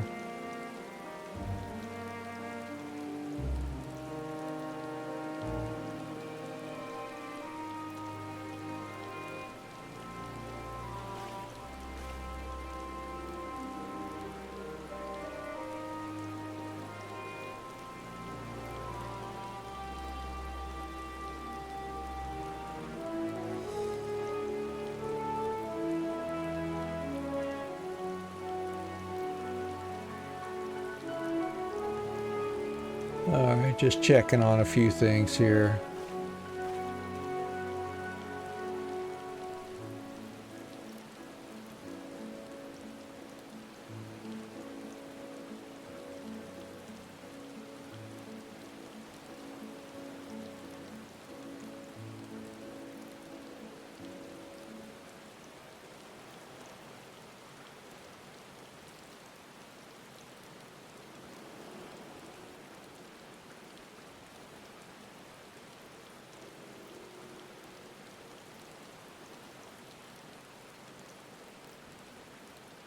Okay, well, I got some idea what I can try. Some idea what I can try later here.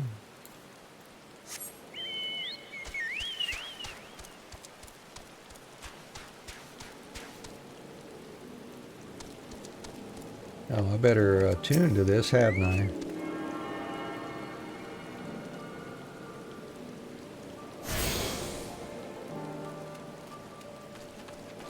And gemstone trader. They're open for business.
Alright, got all the highlighted points picked up here. And on with the rest of the story. We got, what, four things we're looking for here. The crate of fruit. The crate is laden with fruits, but they are on the verge of spoiling, as if they have been left too long. That doesn't sound good. Well now, if it isn't a traveler, you're a rare sight in these unsettled times. People have been giving us a wide berth since that accursed tower suddenly appeared on Narunare. If it just stood there and loomed ominously, perhaps things would be fine after a fashion, but no, it had to spawn fell fiends as well. We still have our lives thanks to the Radiant Host, but business is as good as dead. What'll become of us? Only the gods know.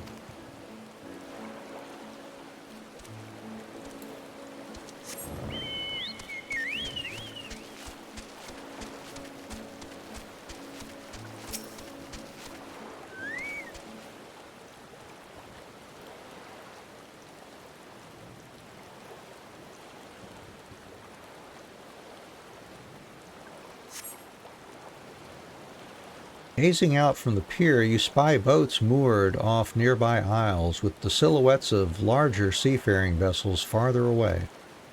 Compared to other ports you have visited in the past, there appears to be very little activity.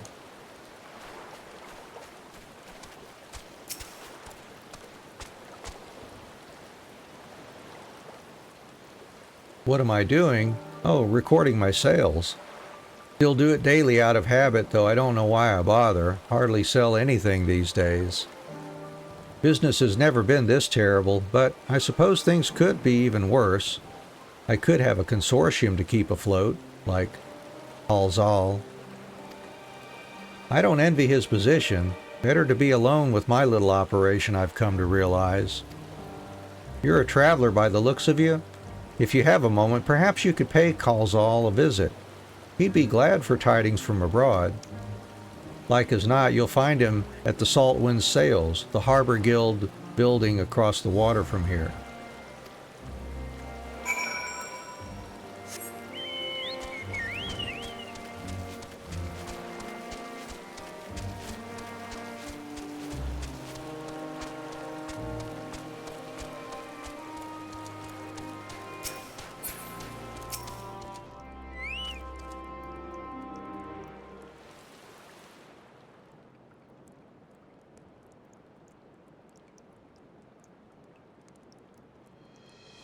The Dalmaskins aren't coming, but we already have everything they ordered. What are we supposed to do with it? I don't know, but yelling at me isn't going to help. All I know is that their plans have changed, and that's that. Look, you must have known this might happen. The Empire is at war with itself, and the provinces are in chaos. And then there's the tower sitting on our doorstep spitting out monstrosities. The city has its defenses, but we've been afforded no protection out here. We can't blame foreigners for not wanting to take the risk. But this will be an enormous loss. All right, forget about the Dalmaskins. Surely some ships are still coming. We have fresh produce, handicrafts, medicines, all the perennial Hannish favorites. Our consortium works closely with merchants and artisans to supply only the finest wares. Quality is guaranteed.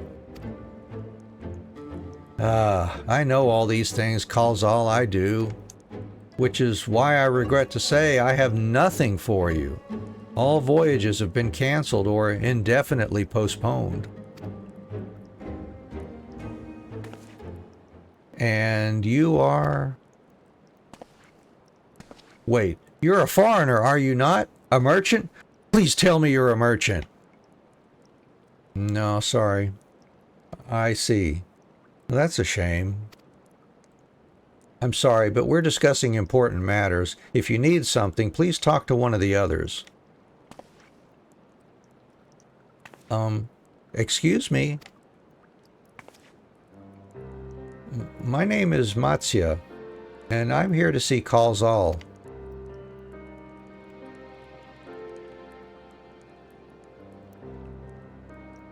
Oh, it seems he's busy. I'll come back later then.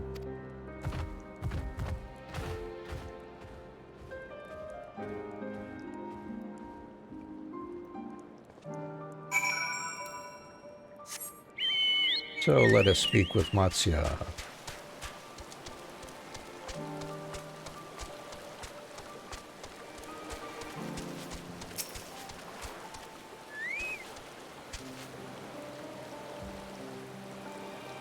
Yes? Can I help you? I remember seeing you back in the guild. You wanted to speak with Kalzal too, did you? I'm Matsya, a fisherman of Akyali, a nearby village. I sell my catch to Kalzal, who offers it to foreign merchants, but he hasn't bought anything for a while now. When I heard that the consortium had been struggling, I became worried and decided to come and see him. Just as soon as he's free, anyways. He's a hard-working man, and I dare not disturb him.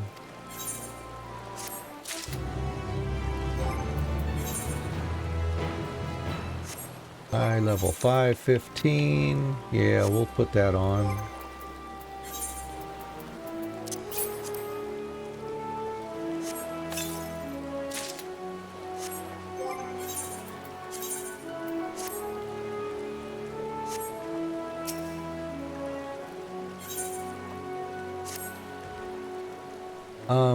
If I may ask, what is it that you do? An adventurer, you say? And you travel the world helping people? Then that must mean you're great at dealing with strangers. Please, won't you teach me to be like you? You see, I brought some fresh fish with me. the portion I couldn't preserve, and I want to sell them. The problem is, I'm terrible with people. I've ever only dealt with calls all, and I can't talk to customers without getting my trunk in a twist. So please, as silly as it might sound, will you not peddle the fish in my stead and show me how it's done? If you're willing, please let me know, and we can begin at once. Alright, we can't skip these events.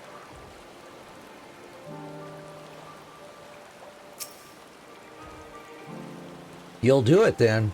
Show me how to deal with the customers. I'm in your debt. Right, please try peddling my fish to, shall we say, 3 people here in Yedlamad. I will observe you and learn. Matya is accompanying me. Alright, so let's go speak with Meruna. Oh, and I think I can get on my bird, can't I? Yeah.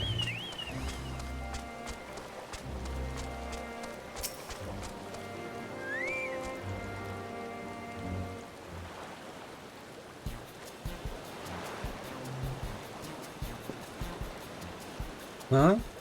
Yes? Let's see. Do I want to be really good or really bad? I think I'll just be very bad. Fish! Fish! I got fish here! Fresh fish, straight from the sea's bosom to your mouth. I'm sure your bosom fish are very fresh, but this is rather sudden. I don't need any fish right now, so thanks, but no thanks. We failed to make the sale. Oh no. Never mind. It never goes well the first time. I'm sure you'll fare better with the next customer.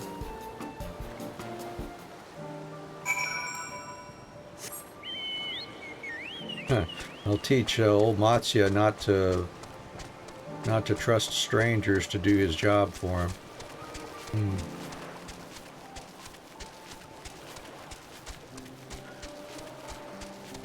And there's the next one.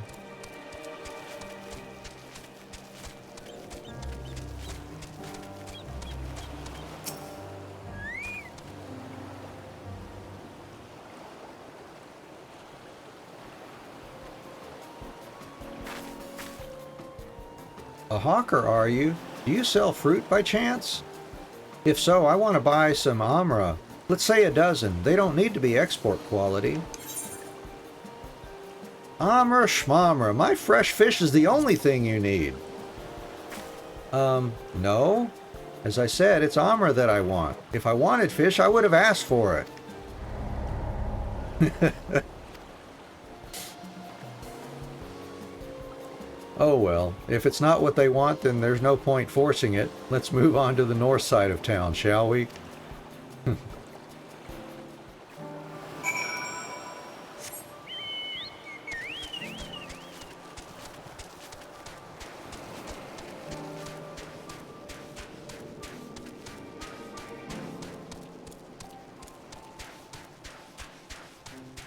I will be the warrior of poor sales.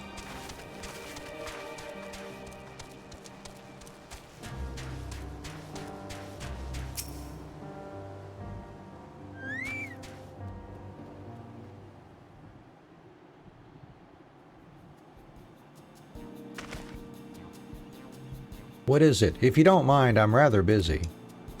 Oh gods, my stomach. Ugh. Ether sickness? No, nothing so unusual. In my hurry to get back to work, I just ate a little too quickly. Some fresh fish will settle your stomach, and mine are the freshest of all. Ugh, food is the last thing I need right now. Go and sell your fish to someone else.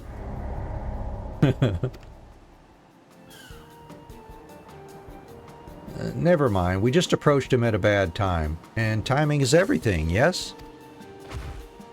Thank you so much for your demonstration. It was a truly eye-opening experience. Come, let us return to the pier.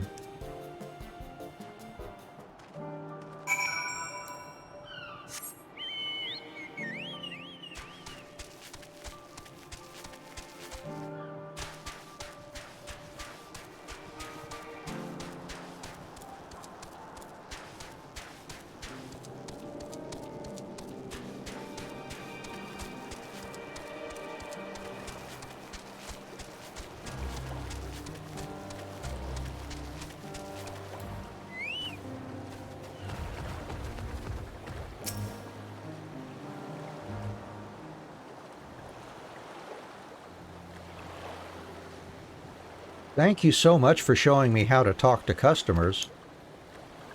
Though you didn't manage to sell any fish in the end, but the way you fearlessly approached strangers gave me much courage. When I peddle my wares, I'll remember your example and endeavor to be fearless too.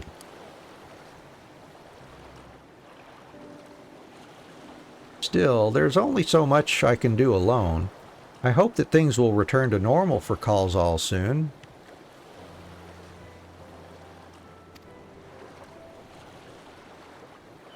I thought I heard a familiar voice, and who should it be but Matsya?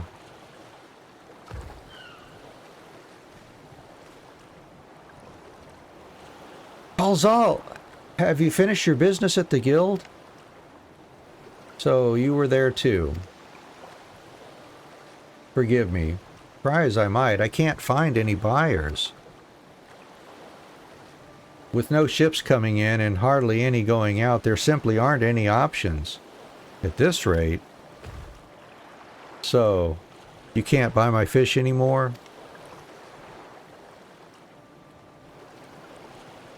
I'm sorry, Matsya, I truly am, but for now, you must peddle your own goods. But by myself, I can't.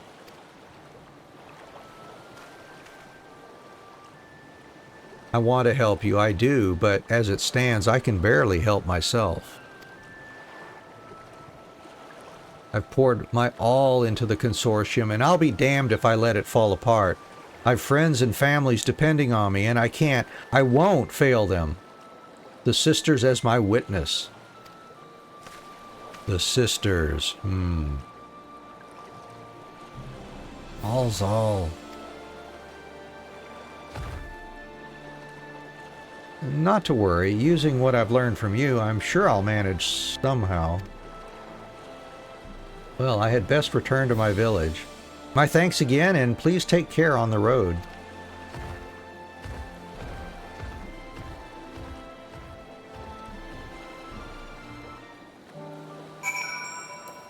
Alrighty then.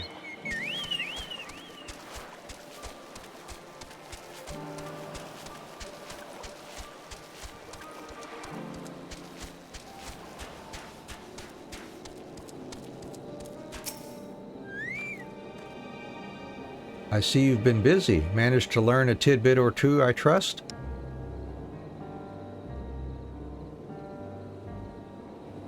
I see. We also heard that the tower is affecting many locals' livelihoods, but to think that it would be to such an extent. For another notable, if not wholly unexpected, discovery, disappearances and kidnappings are disturbingly commonplace. As before, the culprits are almost certainly tempered Imperial soldiers. And as before, they mean to use the faith of their hapless thralls to call forth a lunar primal. Business as usual for the Telophoroi.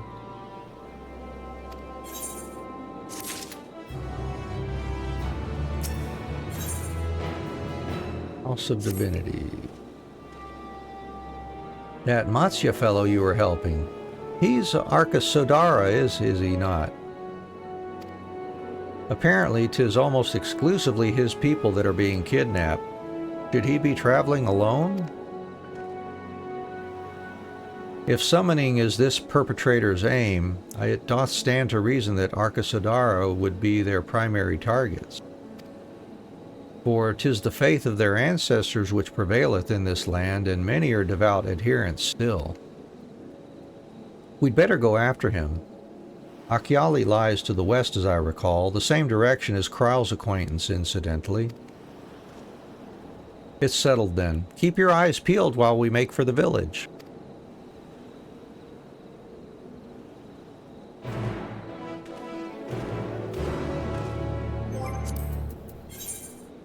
And we do have a...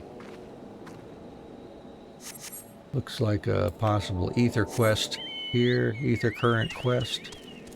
Let's do that.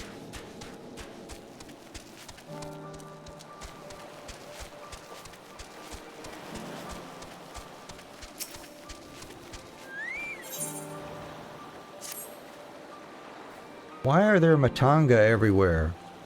Has this town fallen? Ah, your face. It is known to me. You were the warrior who fought for the mole in the Nadam.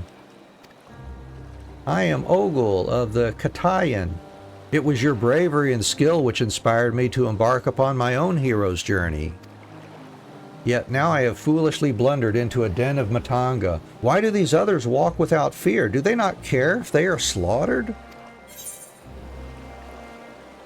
The Arkasodara are a civilized tribe. I do not doubt your word, but grandmother would always warn me, if you encounter a Matanga, you turn tail and flee, as fast and as far as you can. Her tales were awful and bloody, and so now the very sight of them, the terror rises unbidden. No, I cannot stay here. I must earn enough coin to buy passage from this nightmare island as soon as possible. I beg of you, stay at my side for a time, just until I meet with this Kankana person the sailors told me about. She is said to have work that pays a fair wage, so I will see what she has for me. Okay.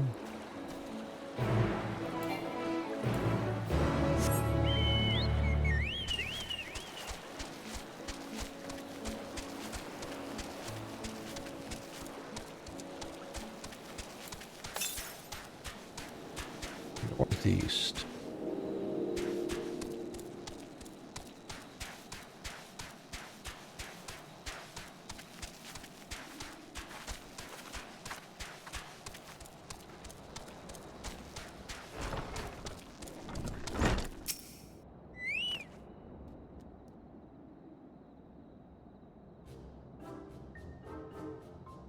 Why, the Dusk Mother! No one told me Kankana was a Matanga! Could I ask you to speak with her in my stead?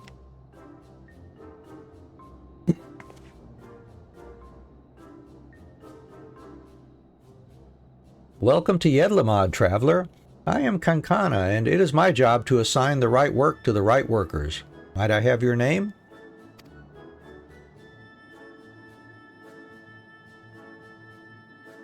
Anne and Ogul, was it? Let me jot those down. Oh, grandmother, why? Why did it have to be a Matanga? Is your companion quite all right? Ah, an understandable reaction. The Gajasura tribe have done much to stain the reputation of our people. You are looking for work, though, yes? Many have been forced to take what they can get since the troubles began, so I'm afraid all the simple jobs are gone. As for what's left, I only have tasks fit for seasoned fighters. Does that sound like something you could do? Fighting? I can fight! Lest you doubt, my skill is likened to that of the Dragonbane, the legendary Chakazo herself. I'm not familiar with the name, but you sound formidable indeed. Why don't we start you out on escort duty then? A group of artisans set off to harvest materials and asked that I send any prospective protectors their way should I happen to enlist any. What? They already set off? Is our duty not to escort them? There's to be a ritual dance performed in Kajaya's footsteps. They'll need incense and costumes for the dancers and such. The entire thing was decided rather suddenly, though there was no time to waste. And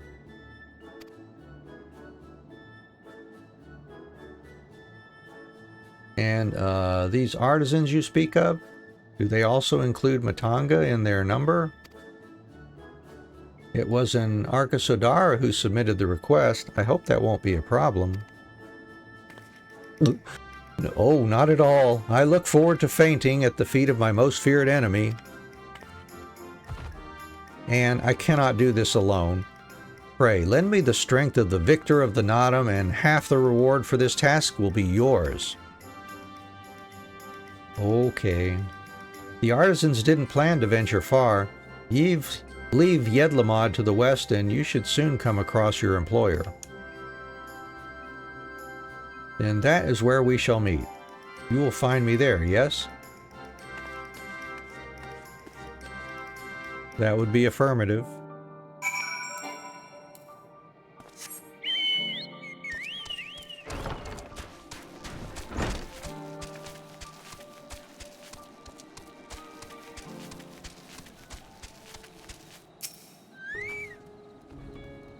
Ah, you must be our belated escort, yes? Glad to have such courageous, is your companion not well? She seems a touch shaky. Of course, I should have thought of it before. I shall harvest the necessary ingredients while the artisan stays here. That way I have no need to fear him being harmed. Perfect. I must say, this is less than ideal. My people are already scattered across the wilds, and I wanted someone to roam around and ensure they were safe from attack. Is your friend perhaps frightened by Arcus Odara?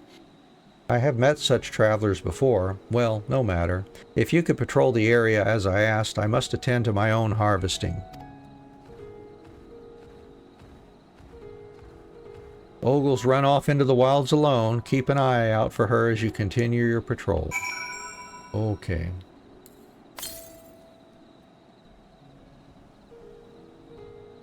Maybe another one up this way somewhere. But I'm thinking, oh, I need those. Yeah, we'll take care of Gaja. Take out a Gaja. Or two, however many we need.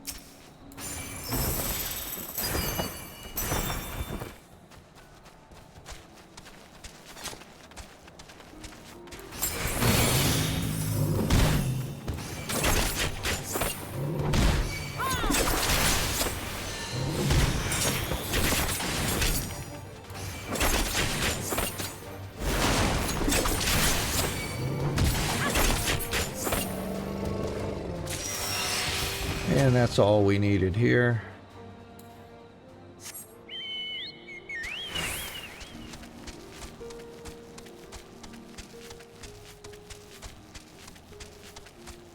Yeah, that ether current's going to be down in the next area there, it looks like. Alright, get ready for a purple circle battle.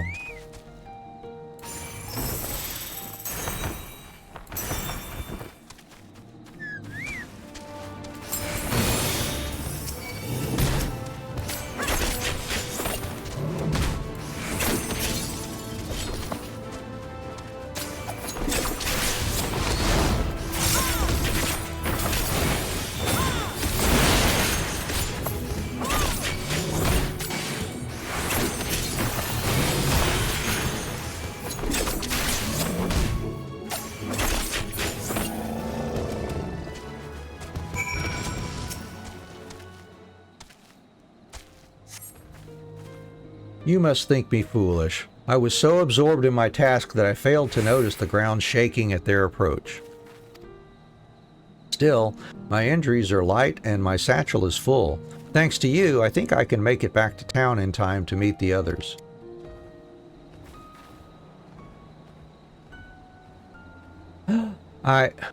What happened? Did you slay the beast? That was a near thing. I took the first one by surprise, but the second, knowing a Matanga stood at my back, my mind froze and my body refused to obey. Grandmother taught that we should let fear wash over us like water, but to my shame, I could not have failed her more thoroughly. Not to sound ungrateful, Anne, but why did you follow me?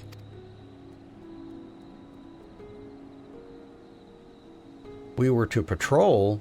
Forgive me, I should have waited for orders instead of running off alone and putting lives in peril. Come, we should return to our employer. I want to be sure that the wounded man reached safety.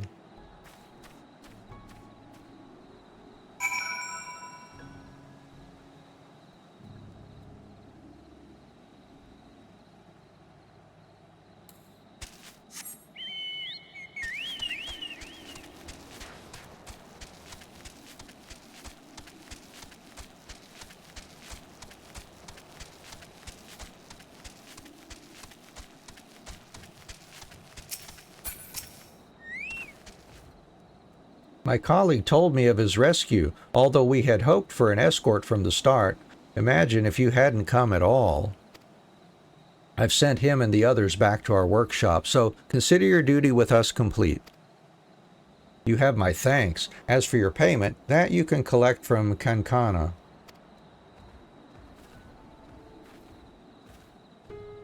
Right. I suppose we report to Kankana then.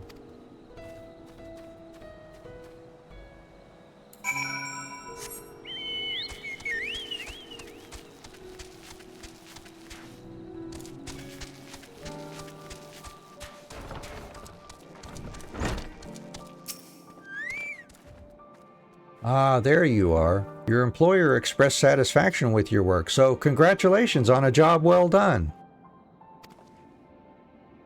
As a response to the recent chaos, the upcoming ritual was hastily planned, to say the least. As a consequence, the artisans have been hard-pressed to make everything ready. But when times are hard, the people of Thavnair rely on such traditions to renew their faith and bolster their hearts with the teachings of the divine. The death of an artisan would have thrown the whole thing into disarray, and thus your rescue was timely indeed.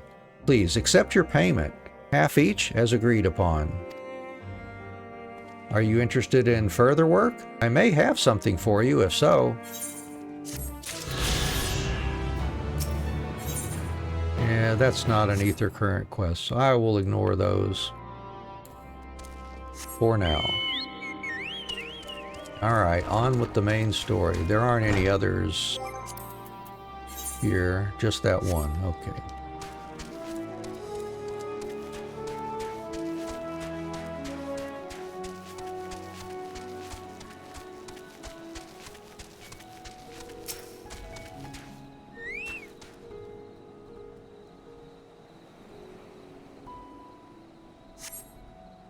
You do not see Matsya in nearby, but the elevated ground up ahead may provide a better vantage point. Okay.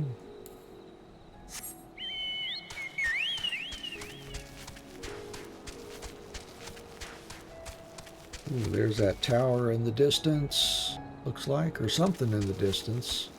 Some smoke rising from something.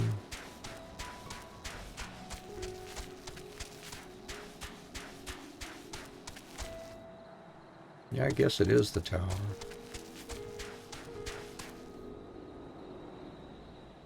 Oh, yeah.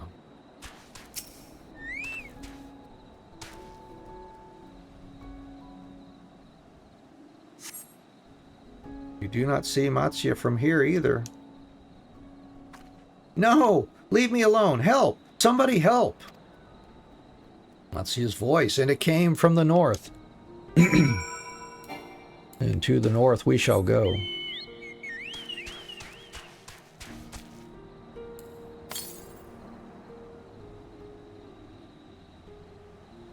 We'll check that one after a while.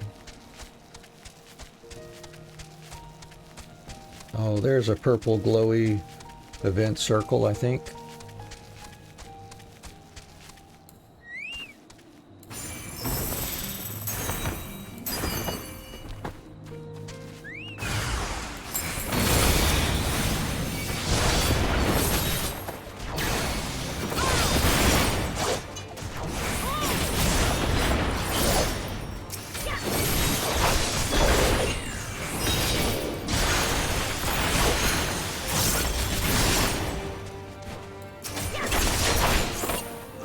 Destroyed.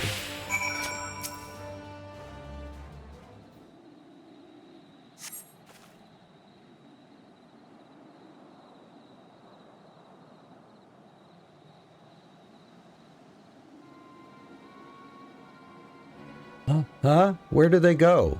Why are you here? I see you found him in time.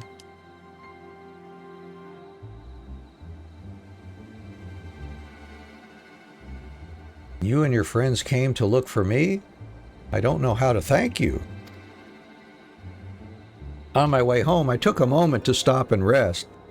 Think about what to do about, well, everything. And then those men came. Kidnappers. We'd heard that the Arkasodara were being targeted. Surely you have as well. Perhaps it's best if you took refuge in the city. We've considered it, me and the others, but fishing is all we know. The ocean, all we have. I see. That's your decision to make, but you should take care not to travel alone.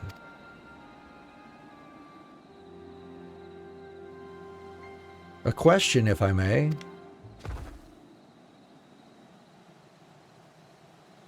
'Tis our understanding that strange fiends have emerged from the tower.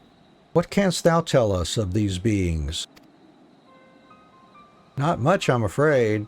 I have no idea what they are. But I've heard that some bear an unsettling resemblance to our divinities.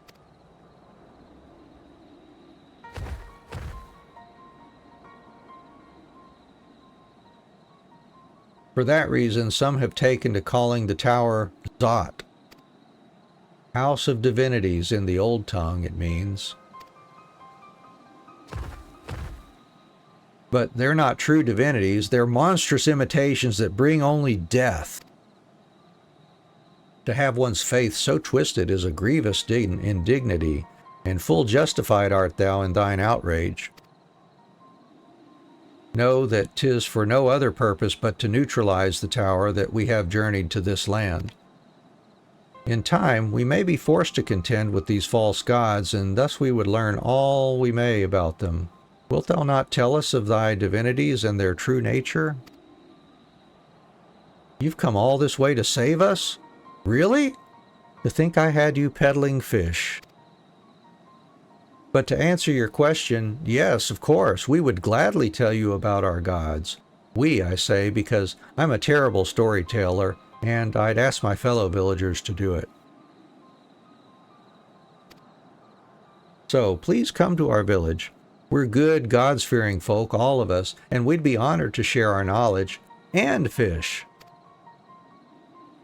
What sayest thou? Shall we pay visit to Akyali?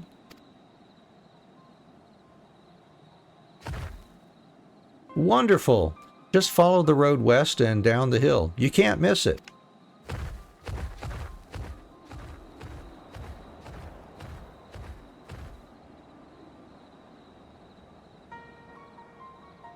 So, 'tis the simulacra of Thavnairian gods that are being summoned.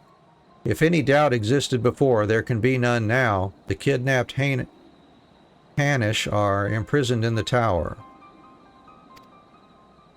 I pray that we will be able to save them. Though indeed saving them will mean confronting their false gods, like as not. Aye, as you said, we'd do well to study their religious traditions. To Akyali.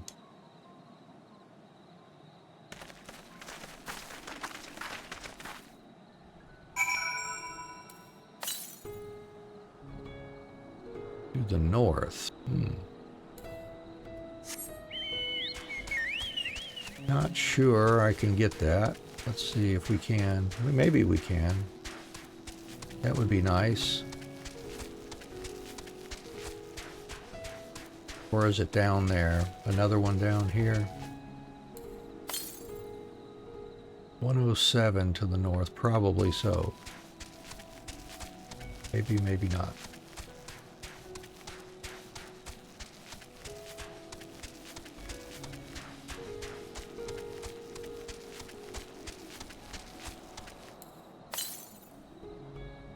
To the east. Yep, it's down there. All right. We'll leave that for later then.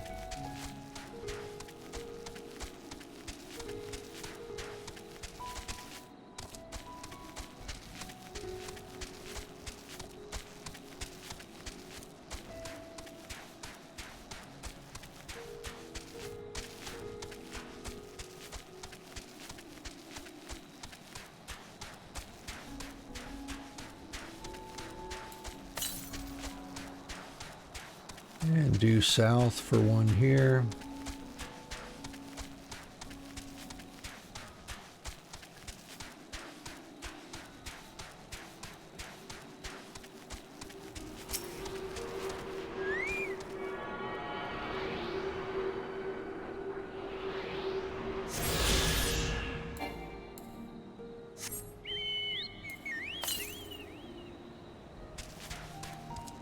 Well, that'll do for now, I think.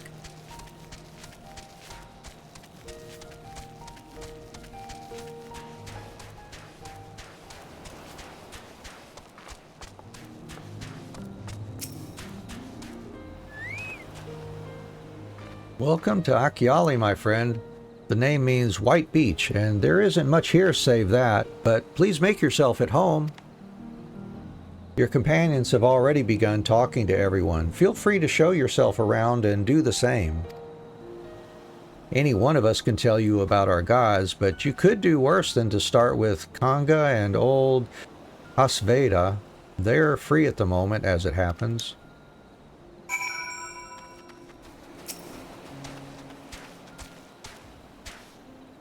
You wish to know about our gods? What a curious visitor you are. Most want fish. In any case, I'm happy to oblige. Now, I don't know how it is whence you hail, but our isle is home to many gods. They can be divided into two groups. The Manusia beings of wisdom who assume the form of men, and the Murga, beings of might who assume the form of beasts. Together they are divinities, their forms and personalities many and varied.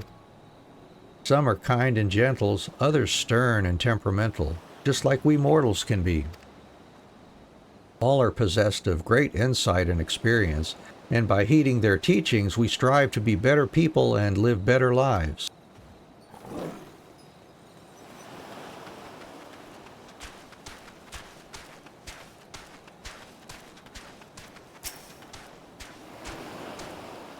Interested in learning about our gods, you say?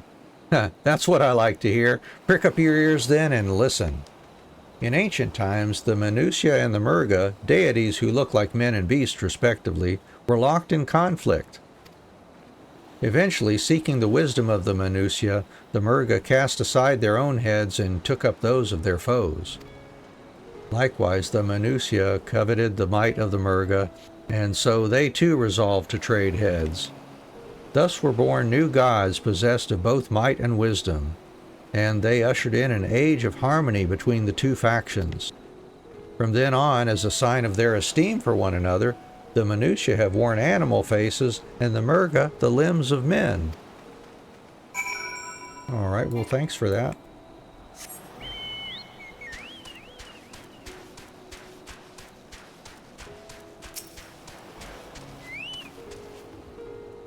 There you are. Learned a thing or two about our gods, I trust. While you were off talking to the others, I remembered something that may be of interest. If you could let your friends know, I'll go and fetch it from my home at once.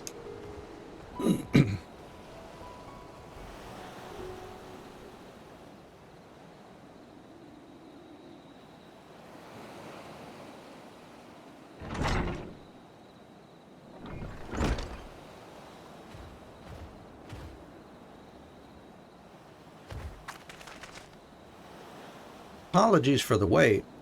I wish to show you this hanging scroll which depicts 3 of our most revered deities. By all means, we should like to see it.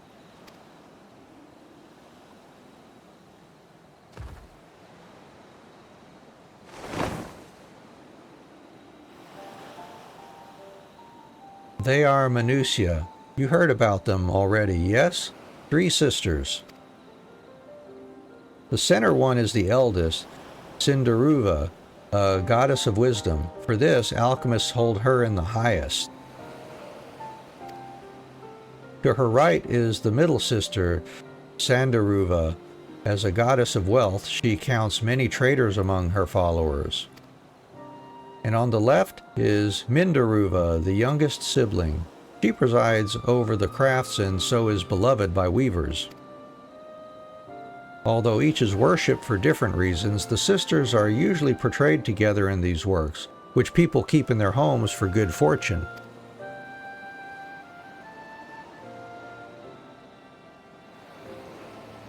In like fashion to the Manusia, the deities of Eorzea preside over myriad aspects of life. And what of the Murga, if I may ask? The Murga hold power over nature. In ages past, they were revered as guardian deities in times of conflict. If you have occasion to visit our temples and ruins, you'll find their images there. Among them is a god who possesses a Gaja's head, and he is venerated as the progenitor of the Arkasudara. And then there are dragons. They occupy a special place in our history. You worship dragons too? It's said that an ancestor of the satrap, that's the ruler of Radzithan, forged a covenant with the dragon divinity in ancient times. This divinity has since acted as the guardian deity of the satrap. Legend holds that, if ever the satrap is in need, his dragon ally will fly to his aid. Dragon ally. You claim to be a terrible storyteller, but nothing could be further from the truth. The passion you bear for your faith is plain to hear. I am confident that the information you've given us will serve us well in our efforts to deal with the tower. That is very kind of you to say. Thank you. I will pray for your success. Right. I believe it's time we sought out Kryle's acquaintance, an alchemist by the name of Nidana. According to Kryle's notes, we're to find her at a place called the Great Work, further north along the coast.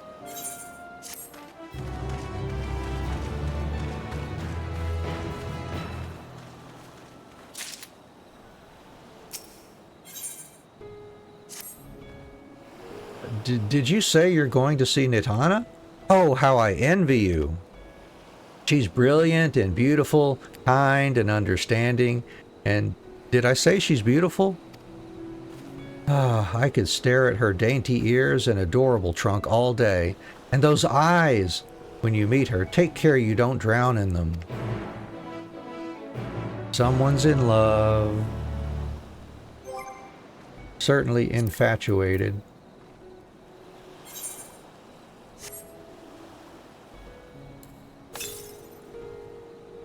That one's a bit a ways. Excuse me. Alright, let's head over and see what we got.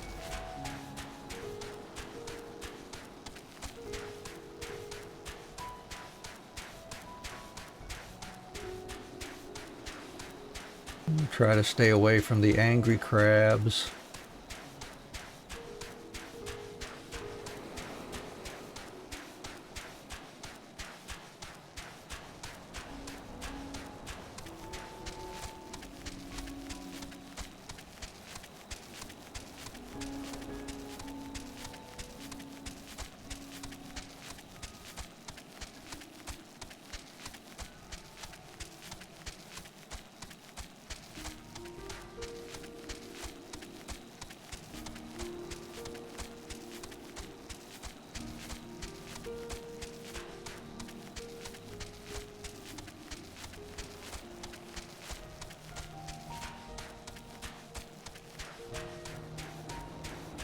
Whoop. Everybody sleeping. Just kind of crashed on the ground here.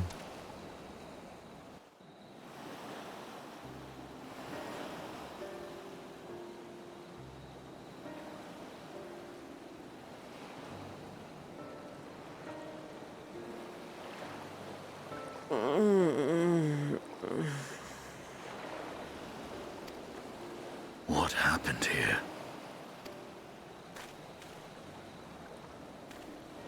Their dress marks them as alchemists. I see no evidence of injury or poison. Thinkest thou they but slumber? I believe so. Whether it is by choice is another question entirely. Oh, we have guests. You must excuse the poor welcome. Long days and longer nights have taken their toll, as you can see.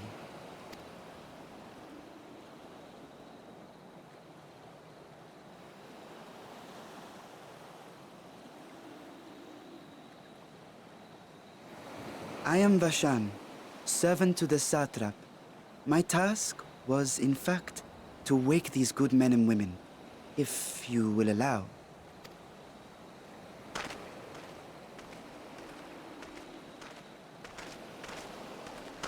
People of the great work, I come bearing new scales. Scales? We have new scales?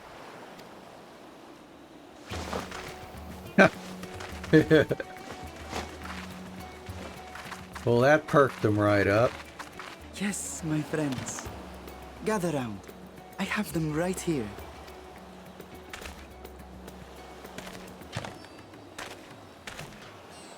Oh, happy day. Now I can continue my experiment.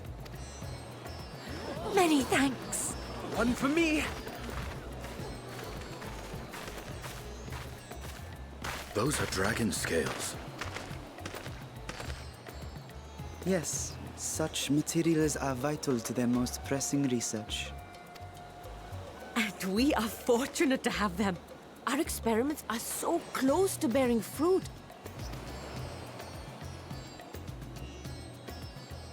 Soon we will have a talisman capable of nullifying the etheric emissions from that accursed tower. Did I say something wrong? Are you not here with Varshan? Wait, who are you people?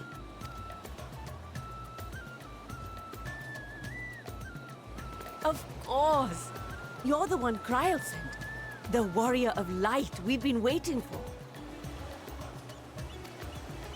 Oh, this is a day of celebration. Praise be to Cinderova! The winds have shifted. I feel it. The end to our toil is near. I feel it too. My head hasn't been this clear in days. Tell me, how did you acquire those scales? Curious that it concerns you so. But worry not. They were freely given by the dragon with whom our satrap has forged a lawful pact.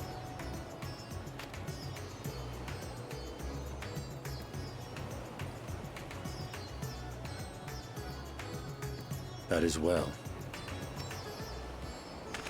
You must be quite familiar with Dragonkin, yes?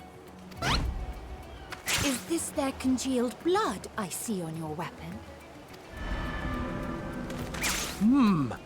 Speaking of dragon blood, you yourself have been infused with it, have you not? I should like to draw a file or two, if so.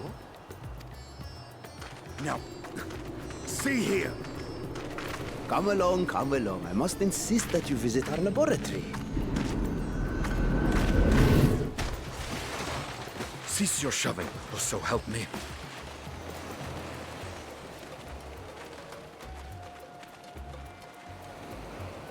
Oh dear, your poor companion. What with the new scales and your timely arrival, my colleagues are a little giddy with excitement. No harm will come to him, I promise. Meanwhile, shall we find a quiet place to talk? As you may have guessed, I am Nidana, the alchemist who sent a request to your Mistress Kryl. We have workshops across the nation collaborating on this research project. But it is here, at the Great Work, where I collate our results.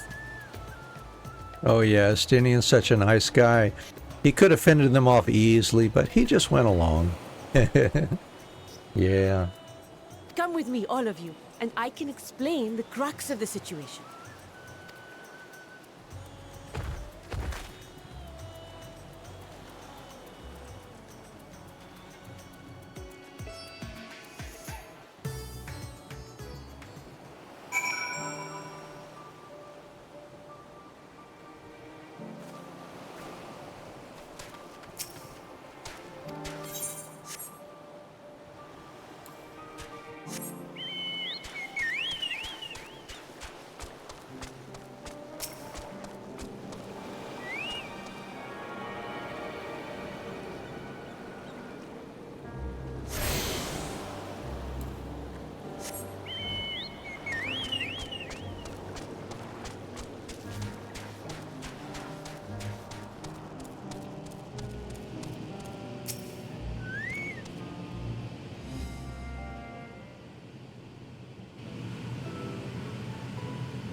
Allow me to thank you for answering our call. Many towers have appeared around the world, and we are grateful that you would assist us with ours. Though Krile herself is tied up with another investigation, Anne is an eminently capable substitute, and we will spare no effort to aid you. So, if I understand correctly, you seek to make talismans that can nullify etheric emissions. Indeed, we do. As you know, the tower emits vast concentrations of ether. One cannot go anywhere near it without being tempered. As such, we can only study the tower from afar, and are powerless to deal with it in any consequential way. In order to strike back, the satrap bade us alchemists create enchanted talismans, talismans that will allow our soldiers to venture into the tower, and even should they lack innate protection. Could such a thing be possible? Admittedly, we are still in the midst of testing, but we are quite confident. Even prior to this, our people have long pursued countermeasures against the etheric corruption of primals. Of the methods tested to date, those utilizing dragon scales proved the most promising. Owing to their etheric density, the scales are highly resistant to disruptive forces. The mightier the dragon, the greater the resistance. We seek to amplify this protective property through our alchemy. Thanks to the scales provided by His Excellency, we have been able to make steady progress with the talisman. Soon we will be ready to conduct a field test, and here's where you and your blessing of light come in.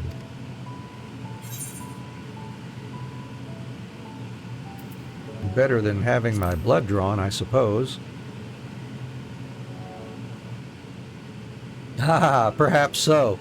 And knowing my colleagues, they won't be satisfied with blood alone. Ee-yi-yi. But as for your task, we ask only that you serve as an escort. I will explain in greater detail later, but you will be venturing into the tower's field of influence. And so, for your own safety, I would first test how well your blessing shields you, with your permission, of course. In that case, Urianger and I will find other ways to make ourselves useful. Seeing as you all work to the point of collapse, I suspect you could do with more hands. We would be grateful for any assistance you can provide.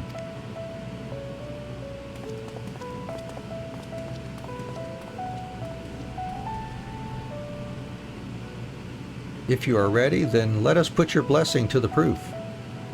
If you exit the great work and turn south, there will be a hill to the right. I will meet you at the top after seeing to some preparations.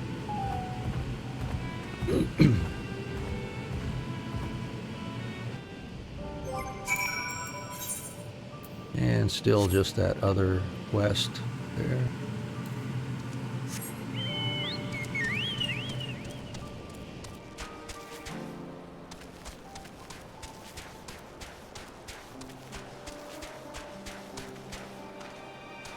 Where did I go?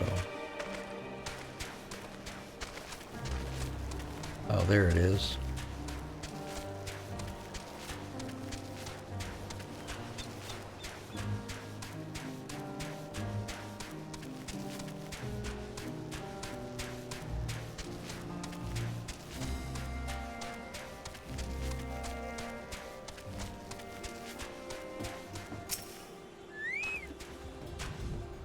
I hope you didn't have trouble finding this place, or climbing the hill. Not all are accustomed to the physical strain. I give you the fruit of our sweat, tears, and many a sleepless night, the drunken Deepa. A Deepa is a lantern presented to the gods as an offering. Taking inspiration from the tradition, we created this device to test the talisman's efficacy. Upon activation, it will move a certain distance before emitting a powerful blast of ether. In lieu of corruption, those lacking sufficient protection will experience severe ether sickness. For your test, you will be exposed 4 times. That should be enough to ascertain your blessing's protective capability. Please begin whenever you're ready. I shall be observing from a safe distance. Alright, Drunken Deepa. Commencing etheric exposure testing. Repeat, commencing etheric exposure testing. Retreat to a safe distance if you are not the subject. Follow the Drunken Deepa. Try not to fall behind. Alright. Go, Drunken Deepa.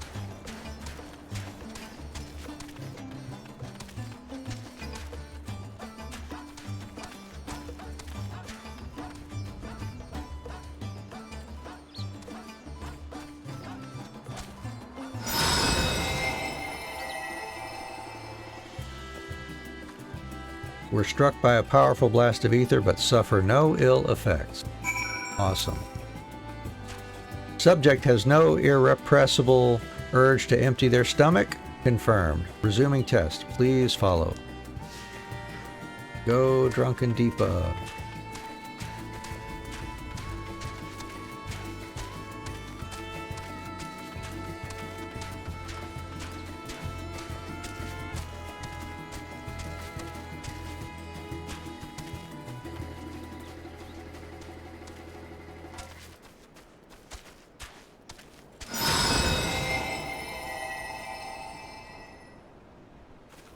We're struck by another powerful blast, but suffer no ill effects. Subject's stomach and bowel integrity holding. Confirmed. Resuming test. Please follow. Alright, Drunken Deepa.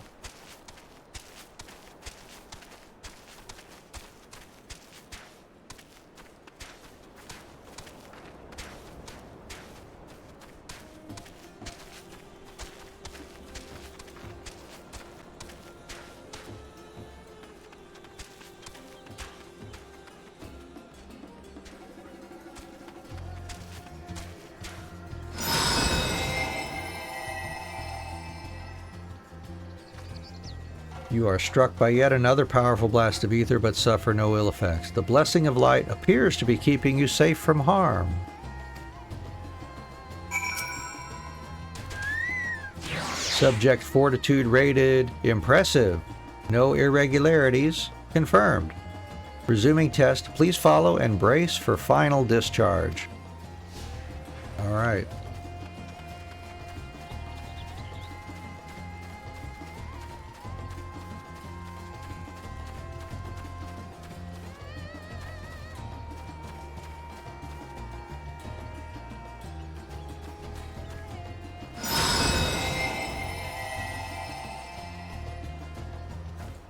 You are struck by the strongest blast of ether yet, but survive completely unscathed.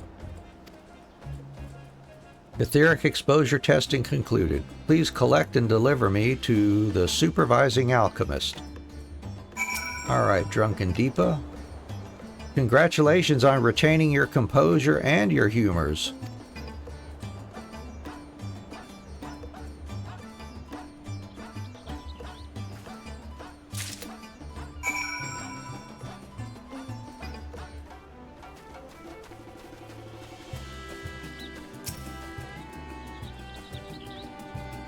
Ah, you've returned, and not on your knees. A promising sign. But come, let me take the Deepa off your hands. Here's your Drunken Deepa.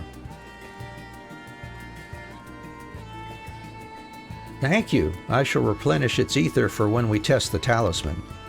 So, no dizziness or nausea or anything of the sort? You're feeling perfectly fine? Then the strength of your blessing is beyond doubt. There is no risk that the tower will corrupt your ether. With this, we can request your aid for the task ahead with easy hearts.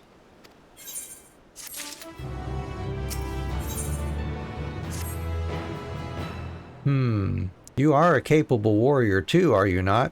Would you be amenable to assisting me with another errand? You see, our talisman requires the use of a special ink, but we have exhausted our stores of a key ingredient for it, spirit weed.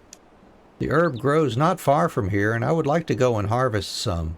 With the recent spate of kidnappings, however, we Arkasodara travel alone at our peril. Will you not come with me as my escort? I would compensate you for your troubles, of course.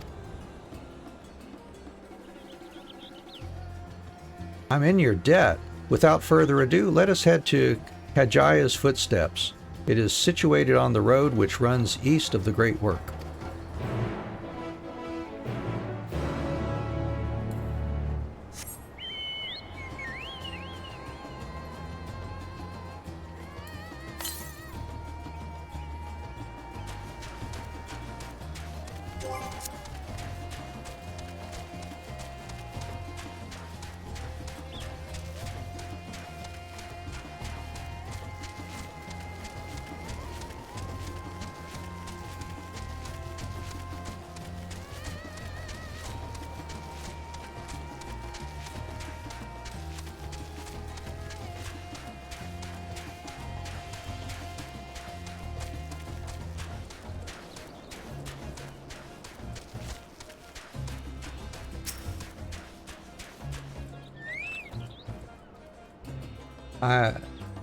I may simply be imagining it, but I feel as though we're being followed. Look out, Anne! Oh, okay, well...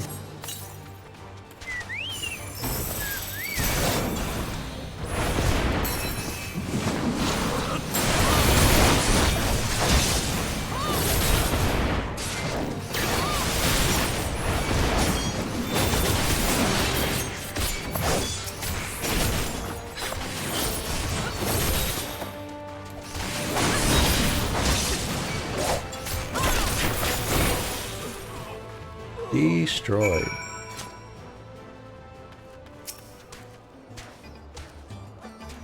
Gods, but that gave me a fright. To think that the moment I ventured outside the safety of the work. Thank the sisters I asked you to come with me. You're all right, I hope. I'm fine. Good, good. Let's continue on then. It isn't far now, just through these pillars and up the rise.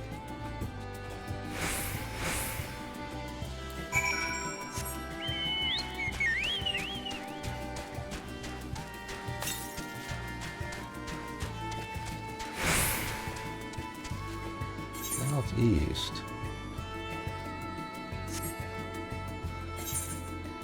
I'm not sure. That may be in there.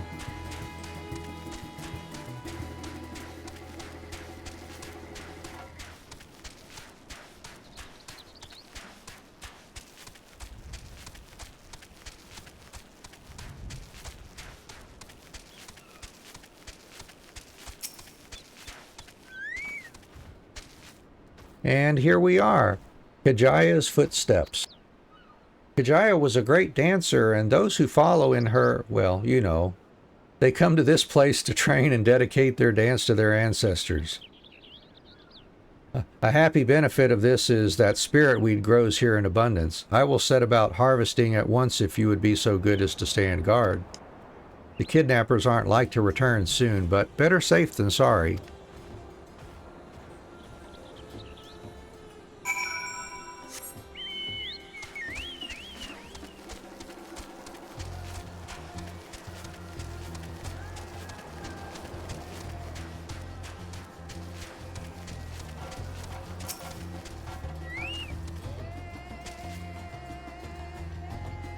Survey says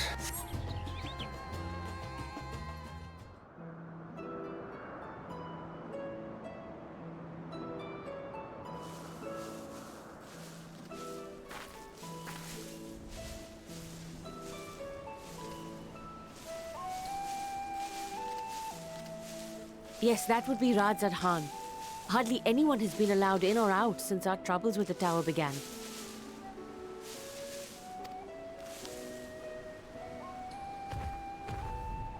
The faithful citizens huddle inside the city walls, and commerce has all but ground to a standstill. I pity the satrap, the trials he must be facing.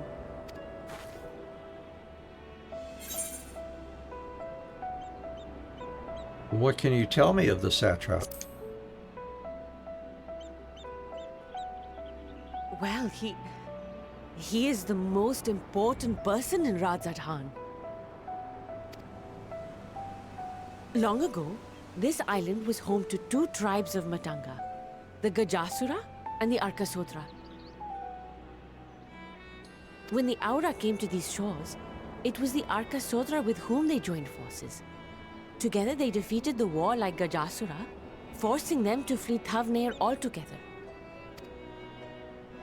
Peace and prosperity reigned for a time, until a clan of Hjor from the mainland decided they wanted the island for themselves. It was a direct ancestor of the present satrap who arbitrated that conflict and welded the warring factions into the nation we know today. And ever since, a member of that esteemed lineage has inherited this somewhat unique position. You see, by and large, the state is run by the people. But when problems arise, it is the satrap who mediates the solution. The stability provided by the satrap is what has allowed Rads at Han to thrive all these years.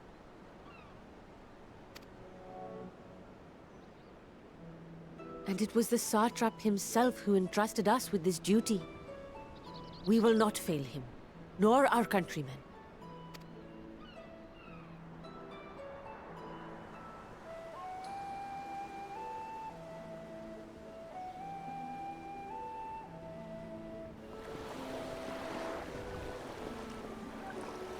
What is the delay with the vessel? I told you I need to adjust those ratios.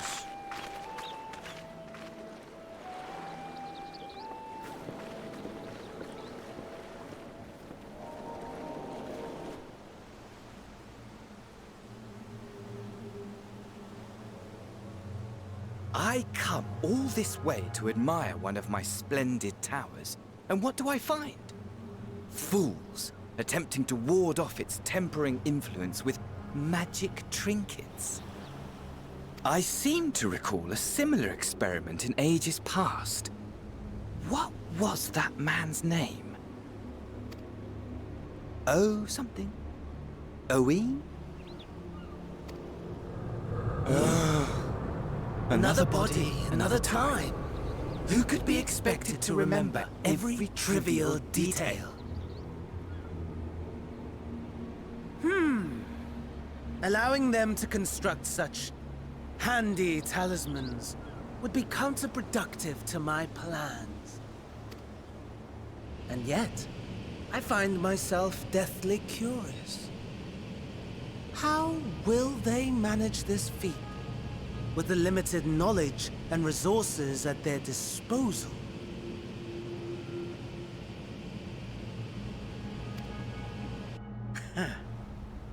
Complications be damned, for we cannot escape the nature of our souls. And I, as ever, am my own worst enemy.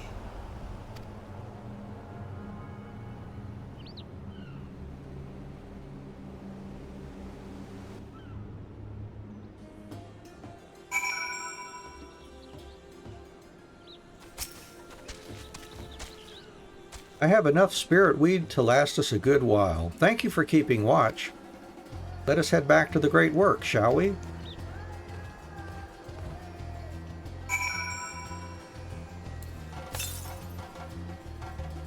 .97 northwest. Interesting.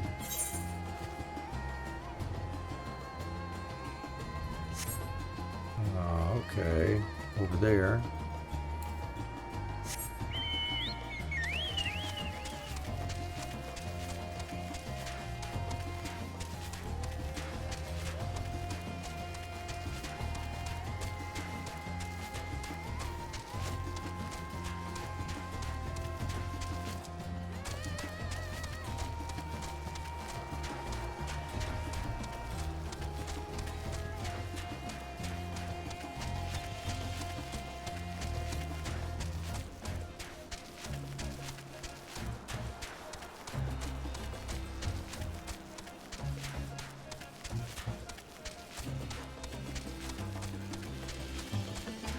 There it is.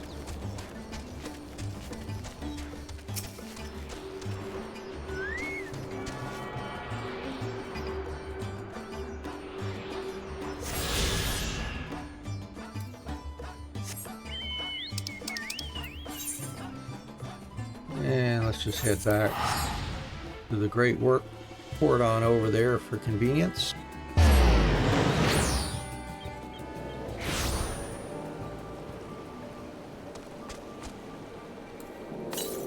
And there's not one in here anywhere.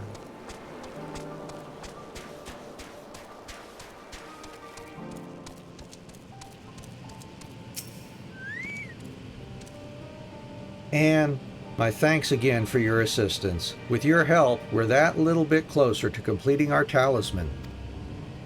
This isn't much, but please accept it as a token of my gratitude. Thank you, Nidana.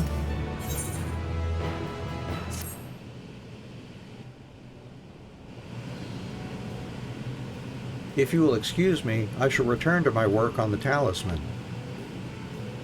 Ah, you are both back. Excellent.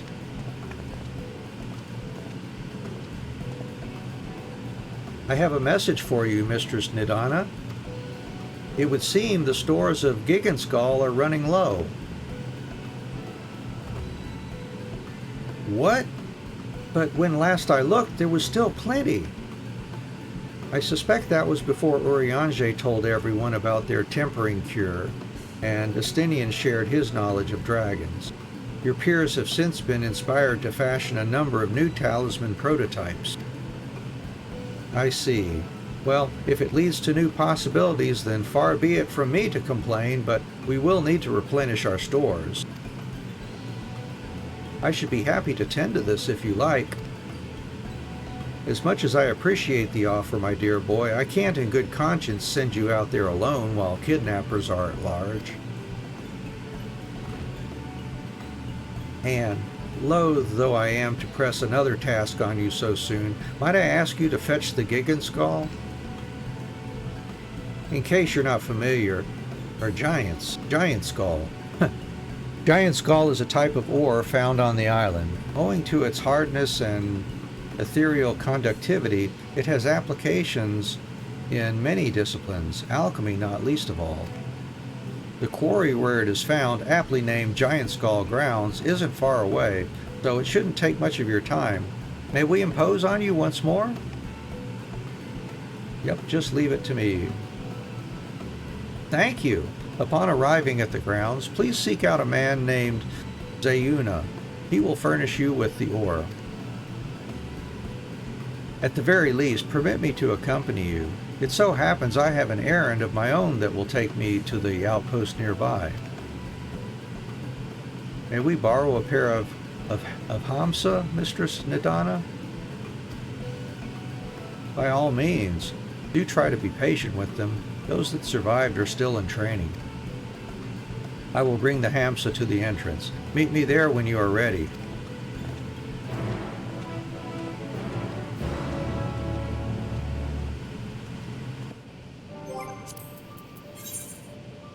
Oh, there's another quest.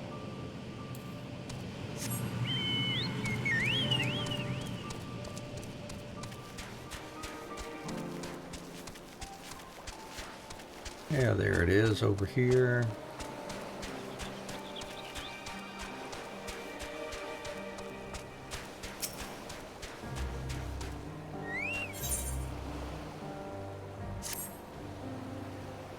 Do you have a moment, adventurer? One of my colleagues has gone missing.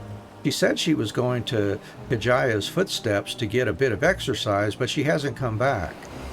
I'd go search for her, but it's almost time for a shift change, and I can't very well leave the kiln to operate itself.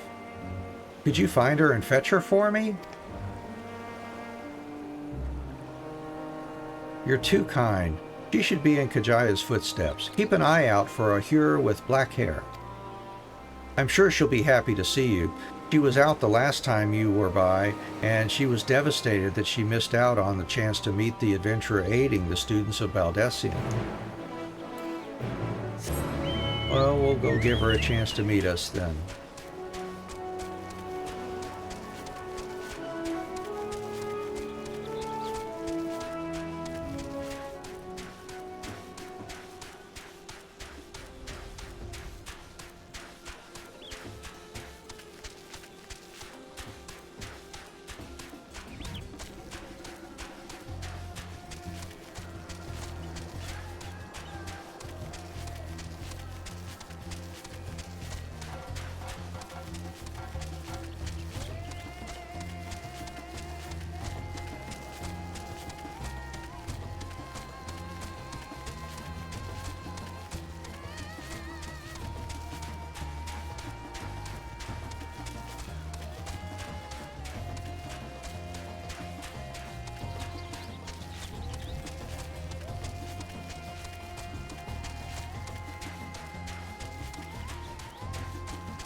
There you are.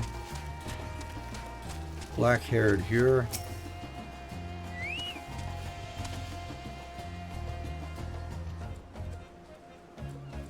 Huh? What do you mean I need to get back to work? Oh, have I really been out that long? I should really go. But I was hoping to get a better look at the stage before I left. I'm sure you're busy, but could you assist me for a moment? Thank you. I'll inspect the walls, so could you make sure the stage is in order? Black-haired here. Interesting hairstyle. Looks like the Tsukuyomi.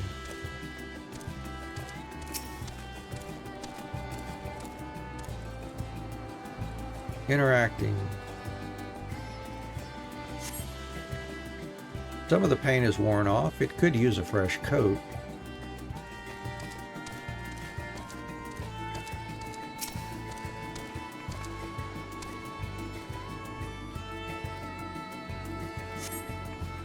There is a small hole in the floor. That can't be good.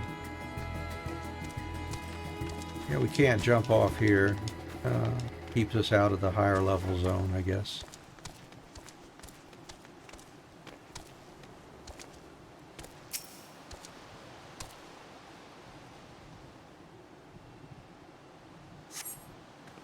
The cloth wavers exquisitely in the wind. No problems here.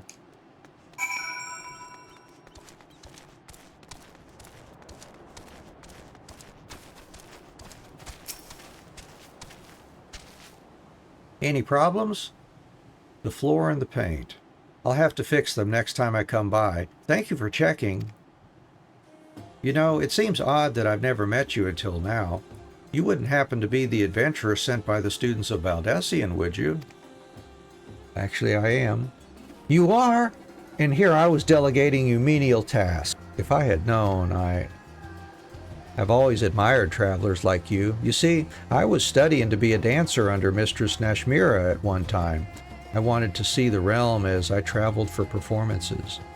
Nashmira, that's the same in Final Fantasy XI, in Towers of Ad Urgen, I think.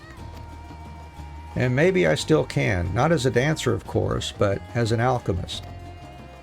Oh, but we should hurry back to the great work. I don't want to cause any more trouble than I already have. That's right, they brought up her name when I was doing my dancer quests. That's where I heard that before too. But also it is from Final Fantasy XI.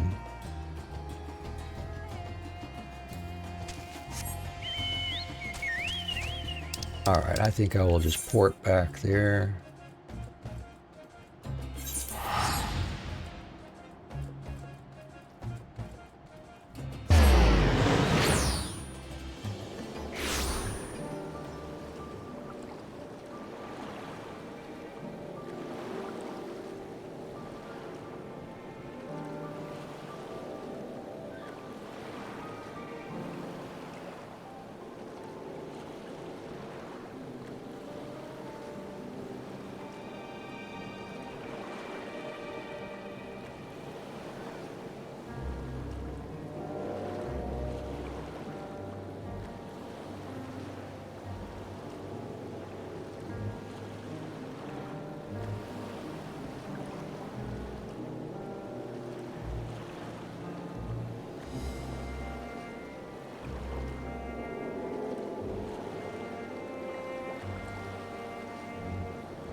Ah, there you are. I heard you helped my colleague with her stage inspection while you were out.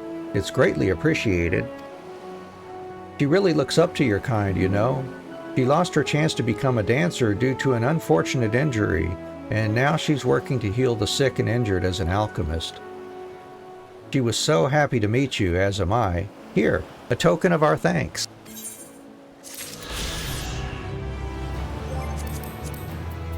And how we doing there? That was our first, or second ether current quest, and we found 3 out in the wild so far.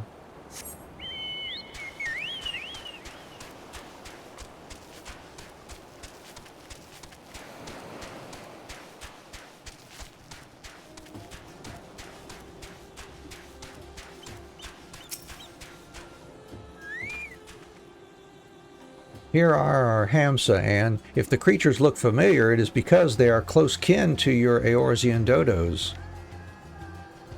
Hamsa have long been kept as livestock in Thavnair, and many a hatchery may be found here. Alas, the largest of these was recently raised by monsters from the tower. On account of said hatchery being situated near the tower, the Radiant Host repurposed its remnants as an outpost. That is where my errand takes me, and your own destination is but a stone's throw away. If you have no objections, let us first make for the outpost. We set forth at your word. You are ready? Then let us depart. You need only ride and relax. My bird and I will take the lead for yours to follow. Ready to mount the Hamsa. Yes, indeed. Let's go.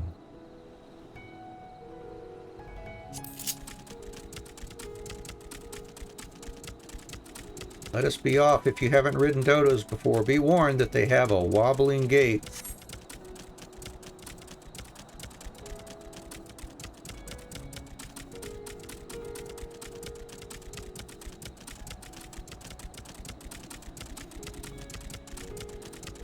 That spectacular formation stretching out over the water is called something. Kadaga, a word which means sword. This sword, legends hold, was wielded by the Manusia against the Murga before it was cast down at conflict's end. To the left, and requiring no introduction, is the tower. As you can see, it straddles a small isle.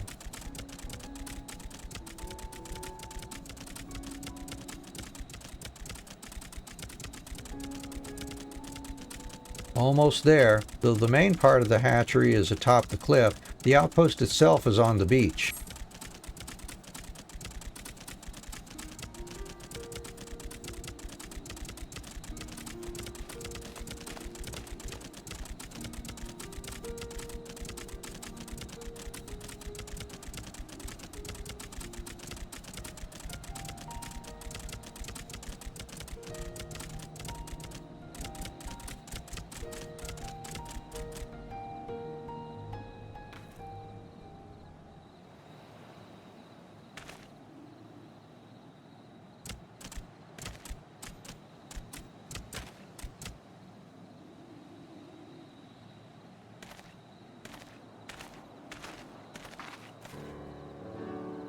And here we are. Manned by the Radiant Host, this outpost is our first line of defense against the tower.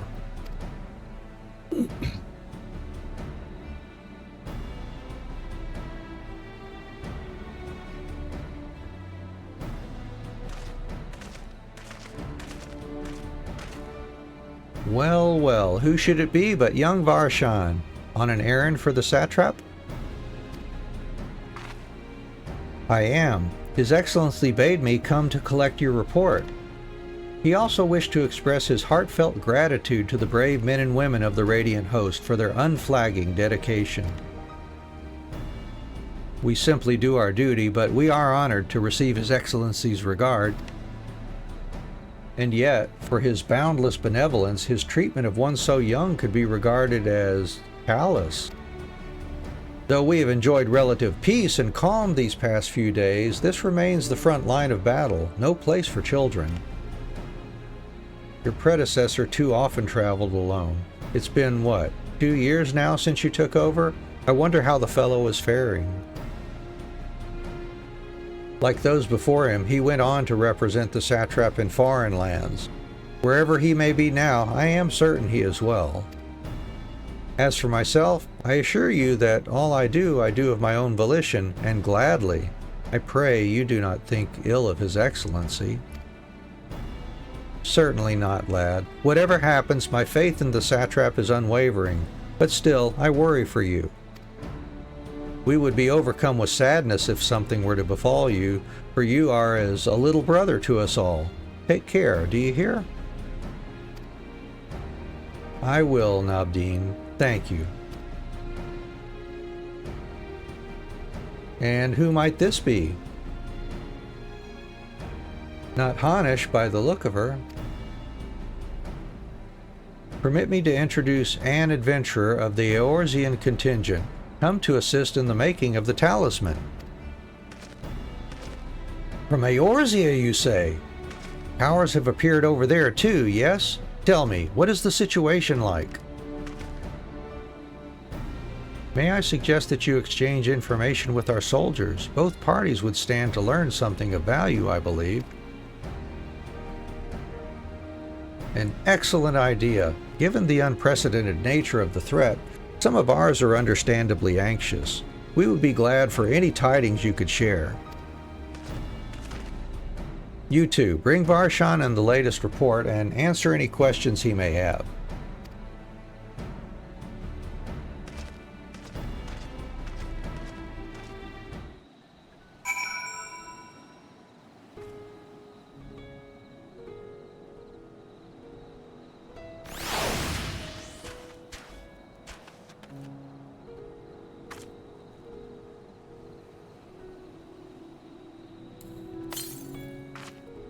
Oh yeah, let's go get this one up here.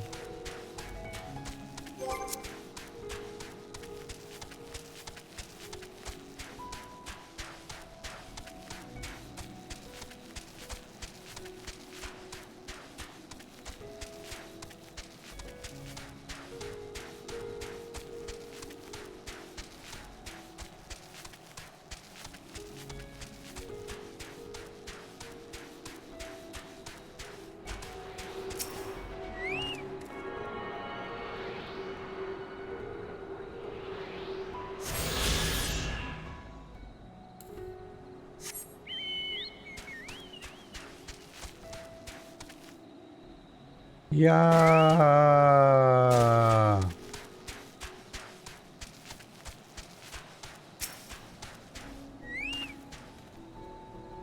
I've heard about you, the visitor from Eorzea. Is there anything you can tell us about the Telophoroi? We know that they're the ones behind the tower and that they've declared war on the whole world. But why are they doing this? What is it that they want? This we don't understand. What? They want to die and take everyone with them? What madness is this? Well, you can bet that we won't let those bastards have their way. We'll fight them with everything we have, like our Eorzean and Far Eastern brothers. It occurs to me I have yet to properly introduce our company. We are the Radiant Host, a military order under the satrap's command. Our duty is to preserve peace in the land, be it patrolling the streets or dealing with heretofore unknown threats such as now. We train hard and admit only capable warriors to our ranks. Even so, we've struggled to contend with the fiends from the tower. Though we succeeded in striking them down on the 2 occasions they came in force, we had to pay a heavy price. What of the towers in Eorzea? Do they likewise spawn monsters? Yep. So, it's much the same everywhere. With every nation struggling, we cannot expect calls for outside aid to be answered. A harsh reality. You wish to know about the tower? To be honest, we know little and less about it ourselves. This Tower of Zot, as folk have taken to calling it, suddenly appeared where it did on the Isle of Narunair. We're safe from its influence at this distance, but go too far into the water and you'll expose yourself to its corrupting ether. You're a foreigner, aren't you? How are they dealing with the tower in your homeland? Our struggles are not unique. Then our hopes still lie with the talismans. We must keep the monsters contained until they're ready.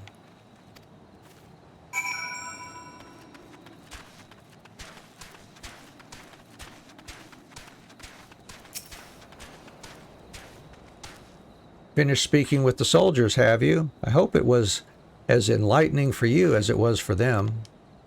As a neutral nation and trading hub both, Radz-at-Hans ordinarily receives a steady stream of news from abroad. Alas, this stream dried up when trading vessels stopped coming. Amidst the dearth of information, everyone will have been grateful for your account. But come, you had best see to your original errand. As mine will keep me here a while longer, however, I'm afraid I cannot guide you the rest of the way. Worry not, the path is straightforward. You need but follow the road east. Upon the Hamsa, you will arrive before you know it. Brief though it was, I enjoyed our time together. Till we meet again.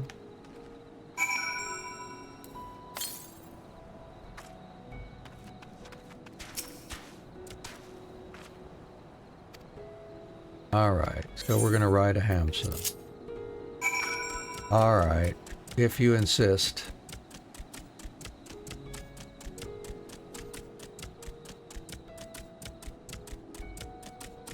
So we're going to ride to the Gigan, or the Giant Skull ground. Okay.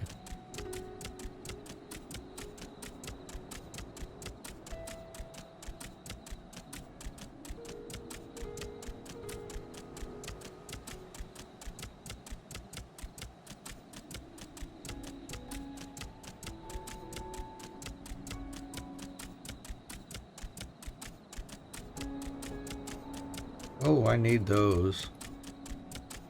I guess I better come back for them later then.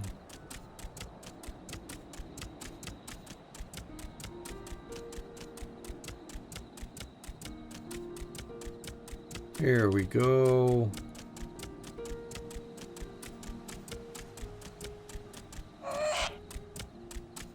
We made it. Alright, now I can run over there and grab those.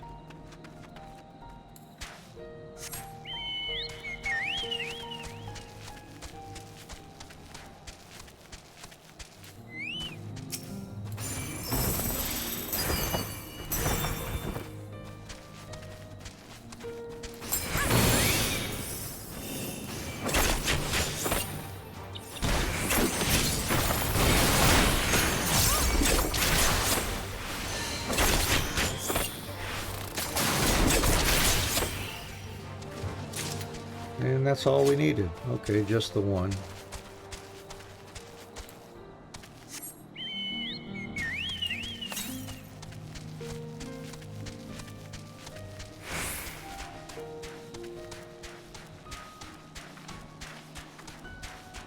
And there's another ether current.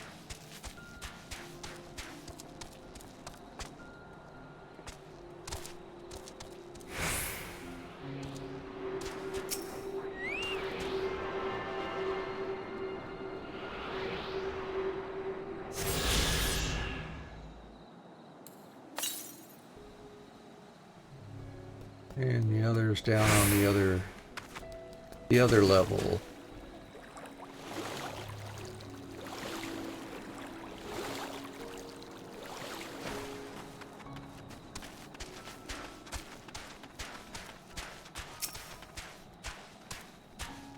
Hi, this is indeed the Giant Skull grounds, and I am Zayuna. Is there something you require?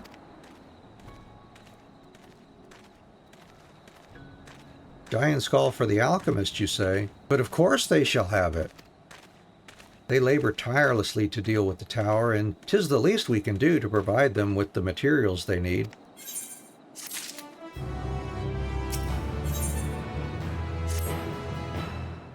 Here you are, a sack of the purest Giant Skull. We always set some aside for our alchemist friends. When you deliver it, let the good folk of the great work know that we're grateful for their efforts. If they need more, they need but ask.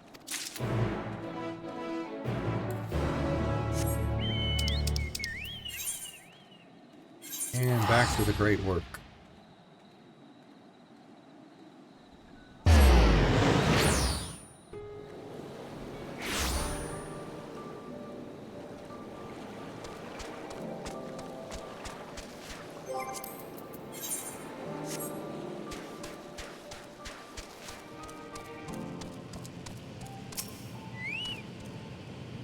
Ah, welcome back, Anne.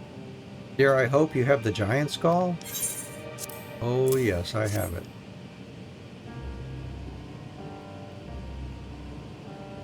Oh my, such fine specimens. Thank you so much for bringing these. We now have everything we need to make our next prototype, one that should be capable of passing our most rigorous tests.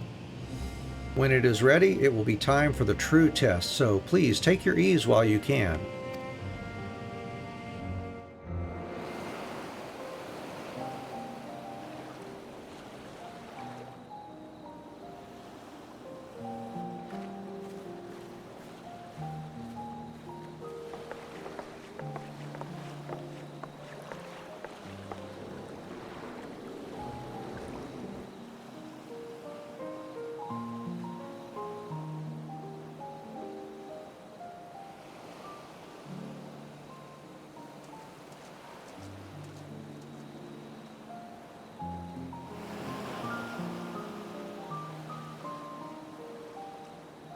I see our taskmasters have allowed you a moment's respite as well.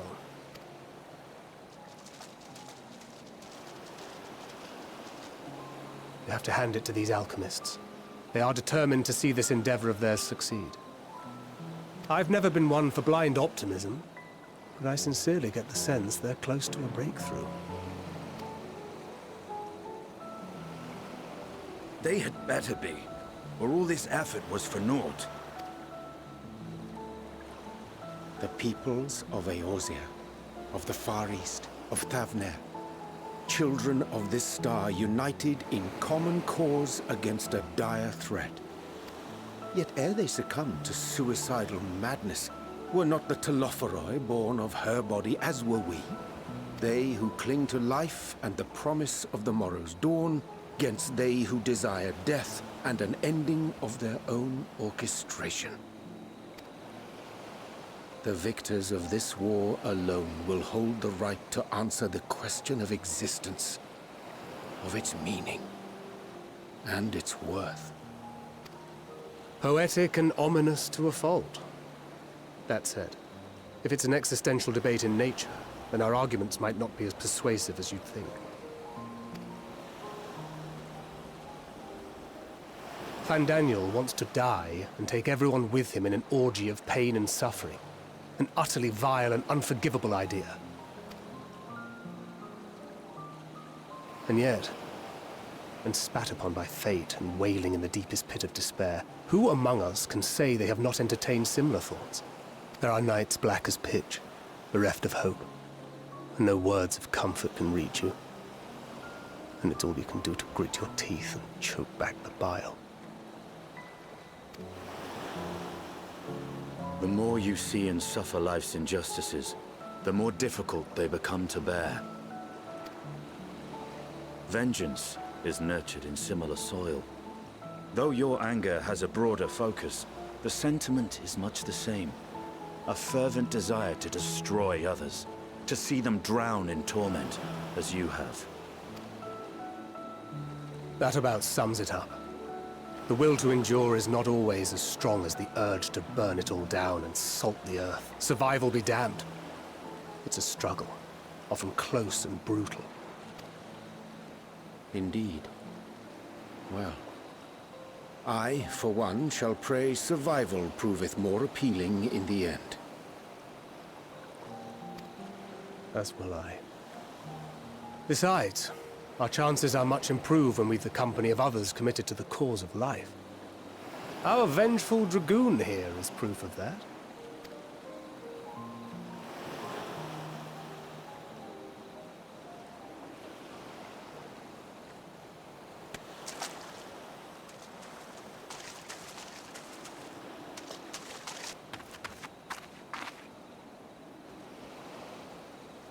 What is it?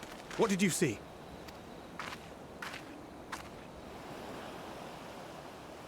Fandaniel, are you sure? If he knows we've been working on a countermeasure. It holds. The vessel holds! This is the one! At long last!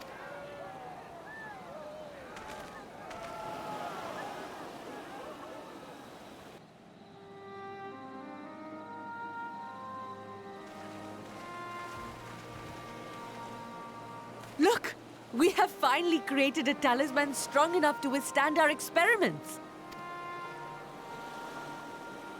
We've named it a warding scale for the time being. With this in your possession, your soul should be completely shielded from corruptive ether. Afforded such protection, any one of us may approach the towers without fear. Thou hast mine admiration. 'Tis an invention of historical significance. I thank you for your kind words. But I would prefer you keep them unsaid until we test the talisman's efficacy in the field. It is for the next stage of our plan that we summoned you in the first place, to accompany me to the Tower of Zot. Should the scale prove effective, as I very much hope it will, then you'll have little to do. But should the effect be weaker than anticipated, I must ask that you restrain me, or knock me senseless. Well, let's hope it doesn't come to that. Either way, we are fortunate to have you with us. Nidana, are you certain you wish to do this?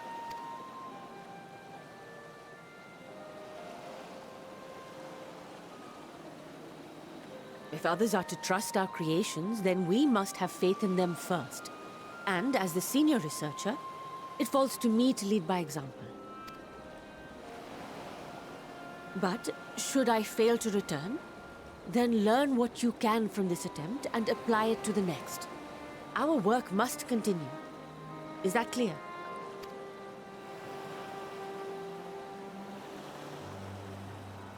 We'll keep an eye on the place while you're away. Assuming Fandaniel is lurking about, there's no telling what mischief he has in mind for us, or you. Be on your guard.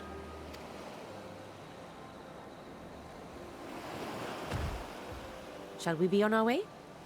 I'll have one of the soldiers at the hatchery prepare us a boat, and we can set out from the northern shore. I'll see you there.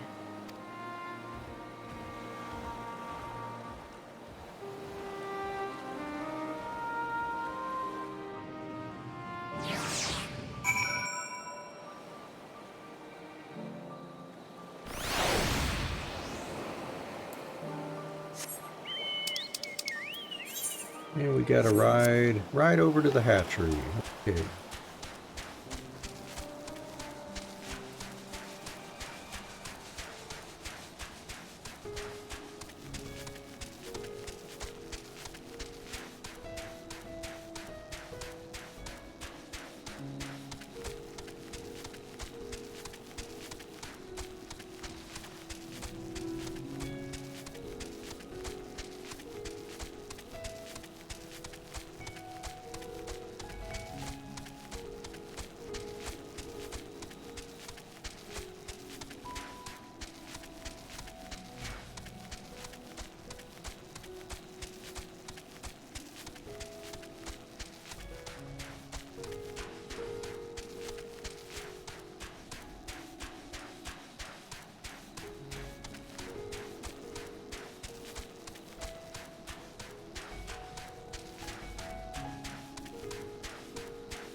This is a rather finer boat than I had expected, but I won't complain.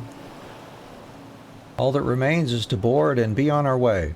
Oh, and if I should become corrupted, do not stay your hand. Of course, I pray it does not come to that, but you must protect yourself. Other alchemists can fulfill my role, but you and your blessing are one of a kind, and perhaps our only hope for toppling this tower. For all our sakes, do not hesitate to do what must be done, whatever that may be. Well, the longer I draw this out, the more nervous I become. Let's be off. Head to the Tower of Zot.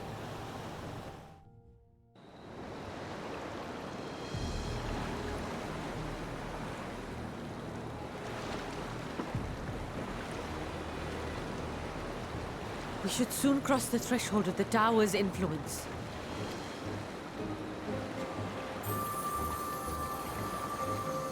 Any moment now.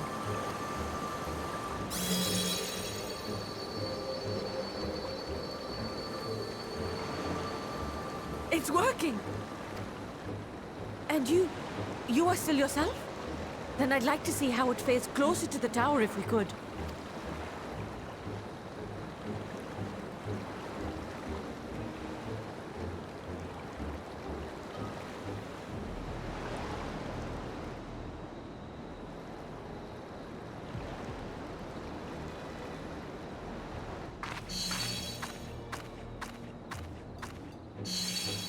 So far, so good.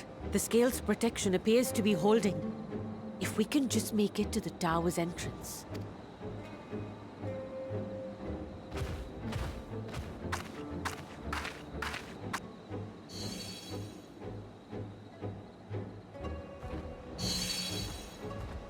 A few more steps.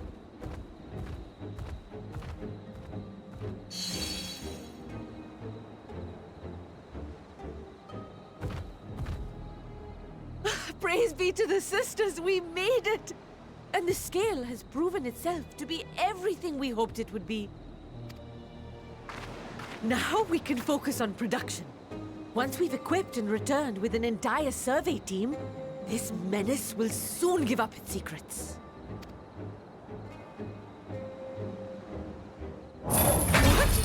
Uh-oh.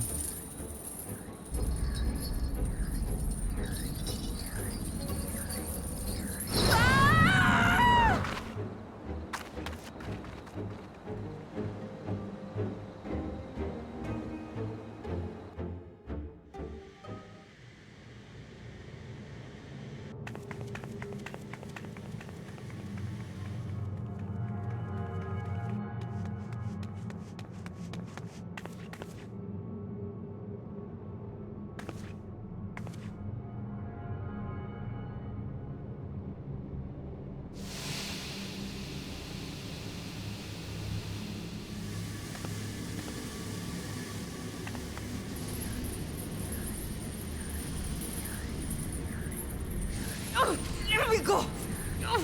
Let me go! Oh, do calm down. You'll only hurt yourself thrashing about like that. Stop! Oh, you can't do this!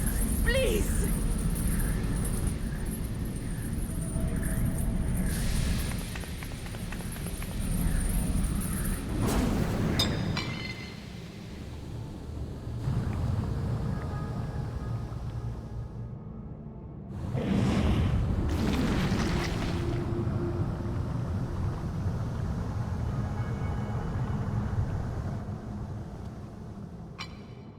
A little late for heroics, I'm afraid. The similarities are striking. My! Such hostility! Never before has my artistry so displeased. My patrons of old would have positively squealed in delight, though, between you and me, I find gushing praise exhausting. What are you talking about?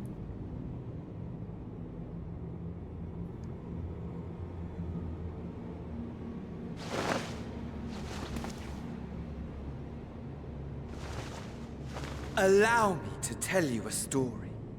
Surely you've yet to hear the one about Vandaniel, the sundered Ascian. I inherited the position and the soul of the Vandaniel who sat on the convocation in the time of the final days, theoretically speaking. Practically speaking, that fact is of no consequence. I was born and lived as, well, me. Eventually, I was recruited into the Ascians and imbued with the former Fandaniel's knowledge and memories, but I never felt that they were truly a part of who I am.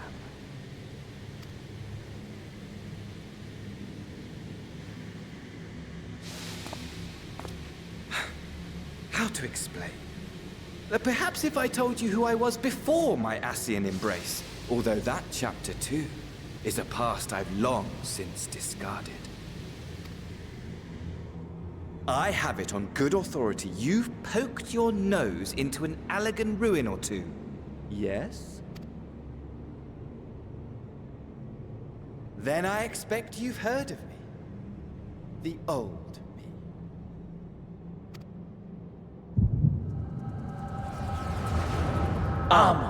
At your service. Ha ha ha.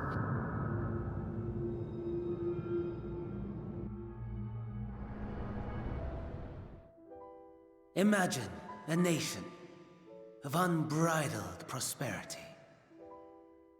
Every need met, day after day of unbroken, unshakable peace. Existence fulfilled and ripe for decay. You are a genius without peer, Amon. However do you conceive of such delightful experiments? That fool was beside himself with panic when he awoke with the head of a bull.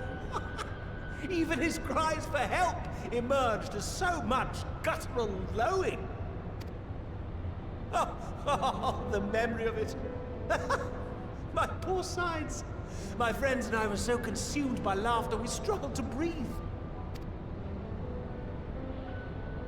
No more than entertainment for bored wastrels ignorant of its worth.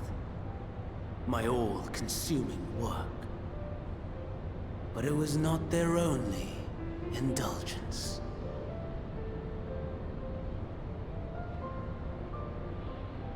For they were ever hungry for stimulation. Slaves to the slightest hint that amusement was afoot. Our nation was ailing, but I would see the poison purged.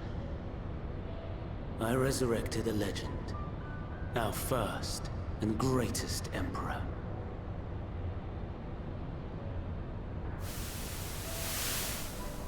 And just as I had planned, he set our wayward empire back on the path of conquest.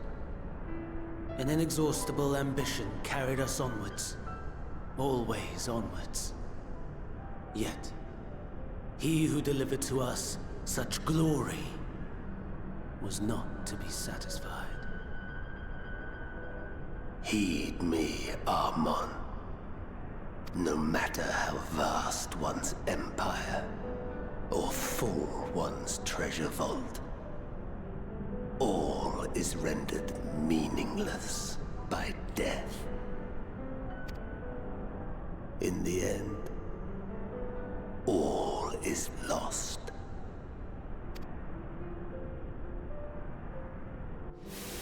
You know as well as I that the Emperor stands to lose this war, and so I have come to claim you. For while your methods leave something to be desired, we cannot deny the results of your work. And as fortune would have it, the seat of Fandaniel, your rightful seat, lies vacant and waiting. Take your place amongst your peers, rather than die a pointless death amidst the ashes of your doomed nation. Send one of your clones to the Crystal Tower that you might see for yourself. See what lies ahead.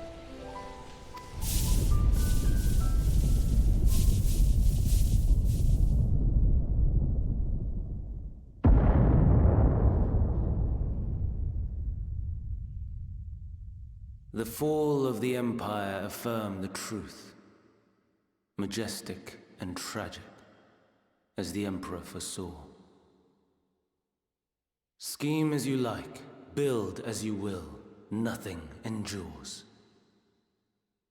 What is life but a brief jaunt ending in emptiness?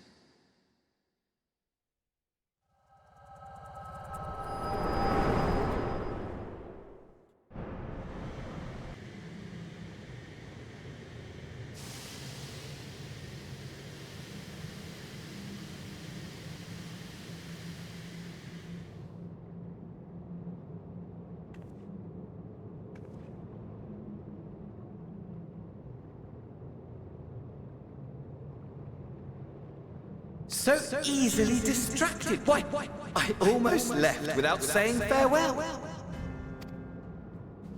As for your friend, you needn't worry. These pawns are far more useful to me alive as fuel for the primals. If you attempt to pull them free, they will die. So, enjoy tackling that conundrum with your comrades. We shall meet again! Not in one of these minor spires, oh no, but somewhere more suitably grandiose. Your favorite playmate is ever so eager to see.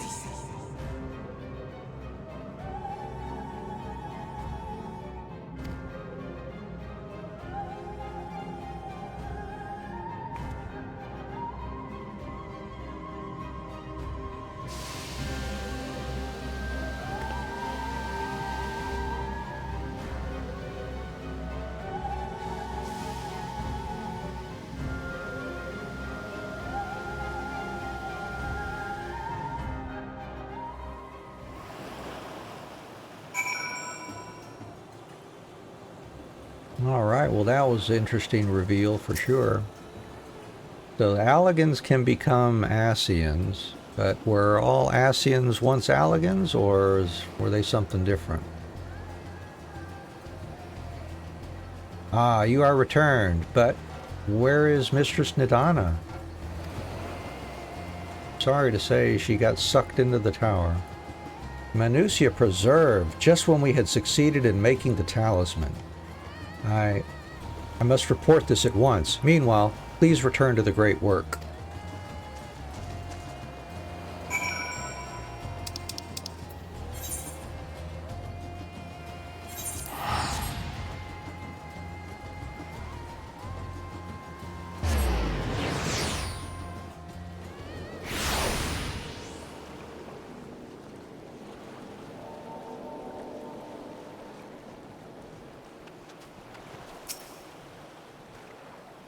Something's gone awry, hasn't it?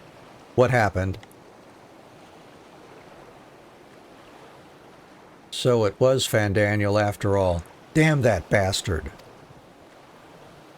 I'm sure you wanted to do more, but you were right to return here first. We must tread warily lest we endanger Nidana and the other captives.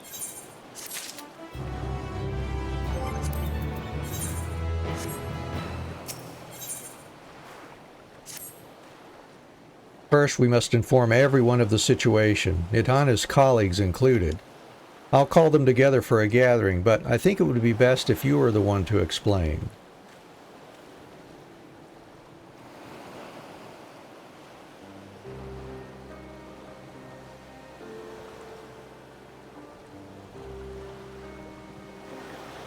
Oh, Nidana.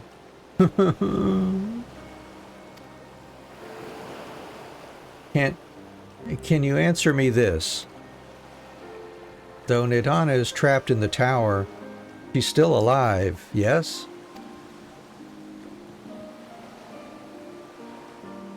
Then we must make warding scales, as many as we can. The prototype works perfectly. This Nidana proved at peril to herself. So let us make more scales that she and all those who were taken might be saved. Aye, as alchemists, this is how we will help win the fight.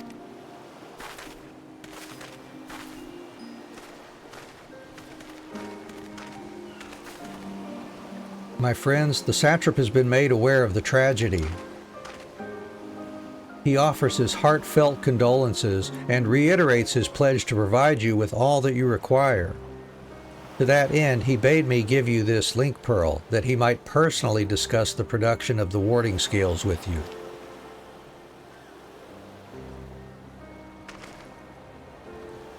And for our Eorzean visitors, I bear an invitation. In her report, Mistress Nidana noted your vital contributions to the talisman's creation. This fact came to the satrap's attention, and in recognition of your deeds, he wishes to meet you. In addition to thanking you in person, he would also discuss further avenues of collaboration. And so, if it is agreeable, will you not accompany me to Radzathan for an audience with His Excellency?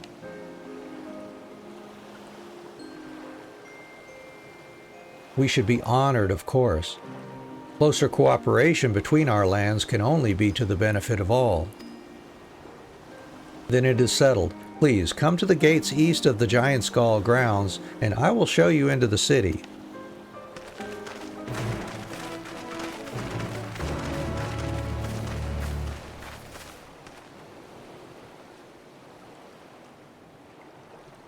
And I will need to leave it here for today. We will pick back up here on this one, on Final Fantasy XIV, on Thursday morning. Tomorrow, Wednesday morning, we'll be continuing with Infinite Undiscovery in our pursuit of the compulsive achievement while playing through in Infinity mode. So look for us tomorrow morning if you're in the mood for that game, and of course we'll be back for more Final Fantasy XIV Thursday morning. And I think we'll skip the raid for today. So I just want to wish everyone a good morning, afternoon, evening, wherever you happen to be in the world.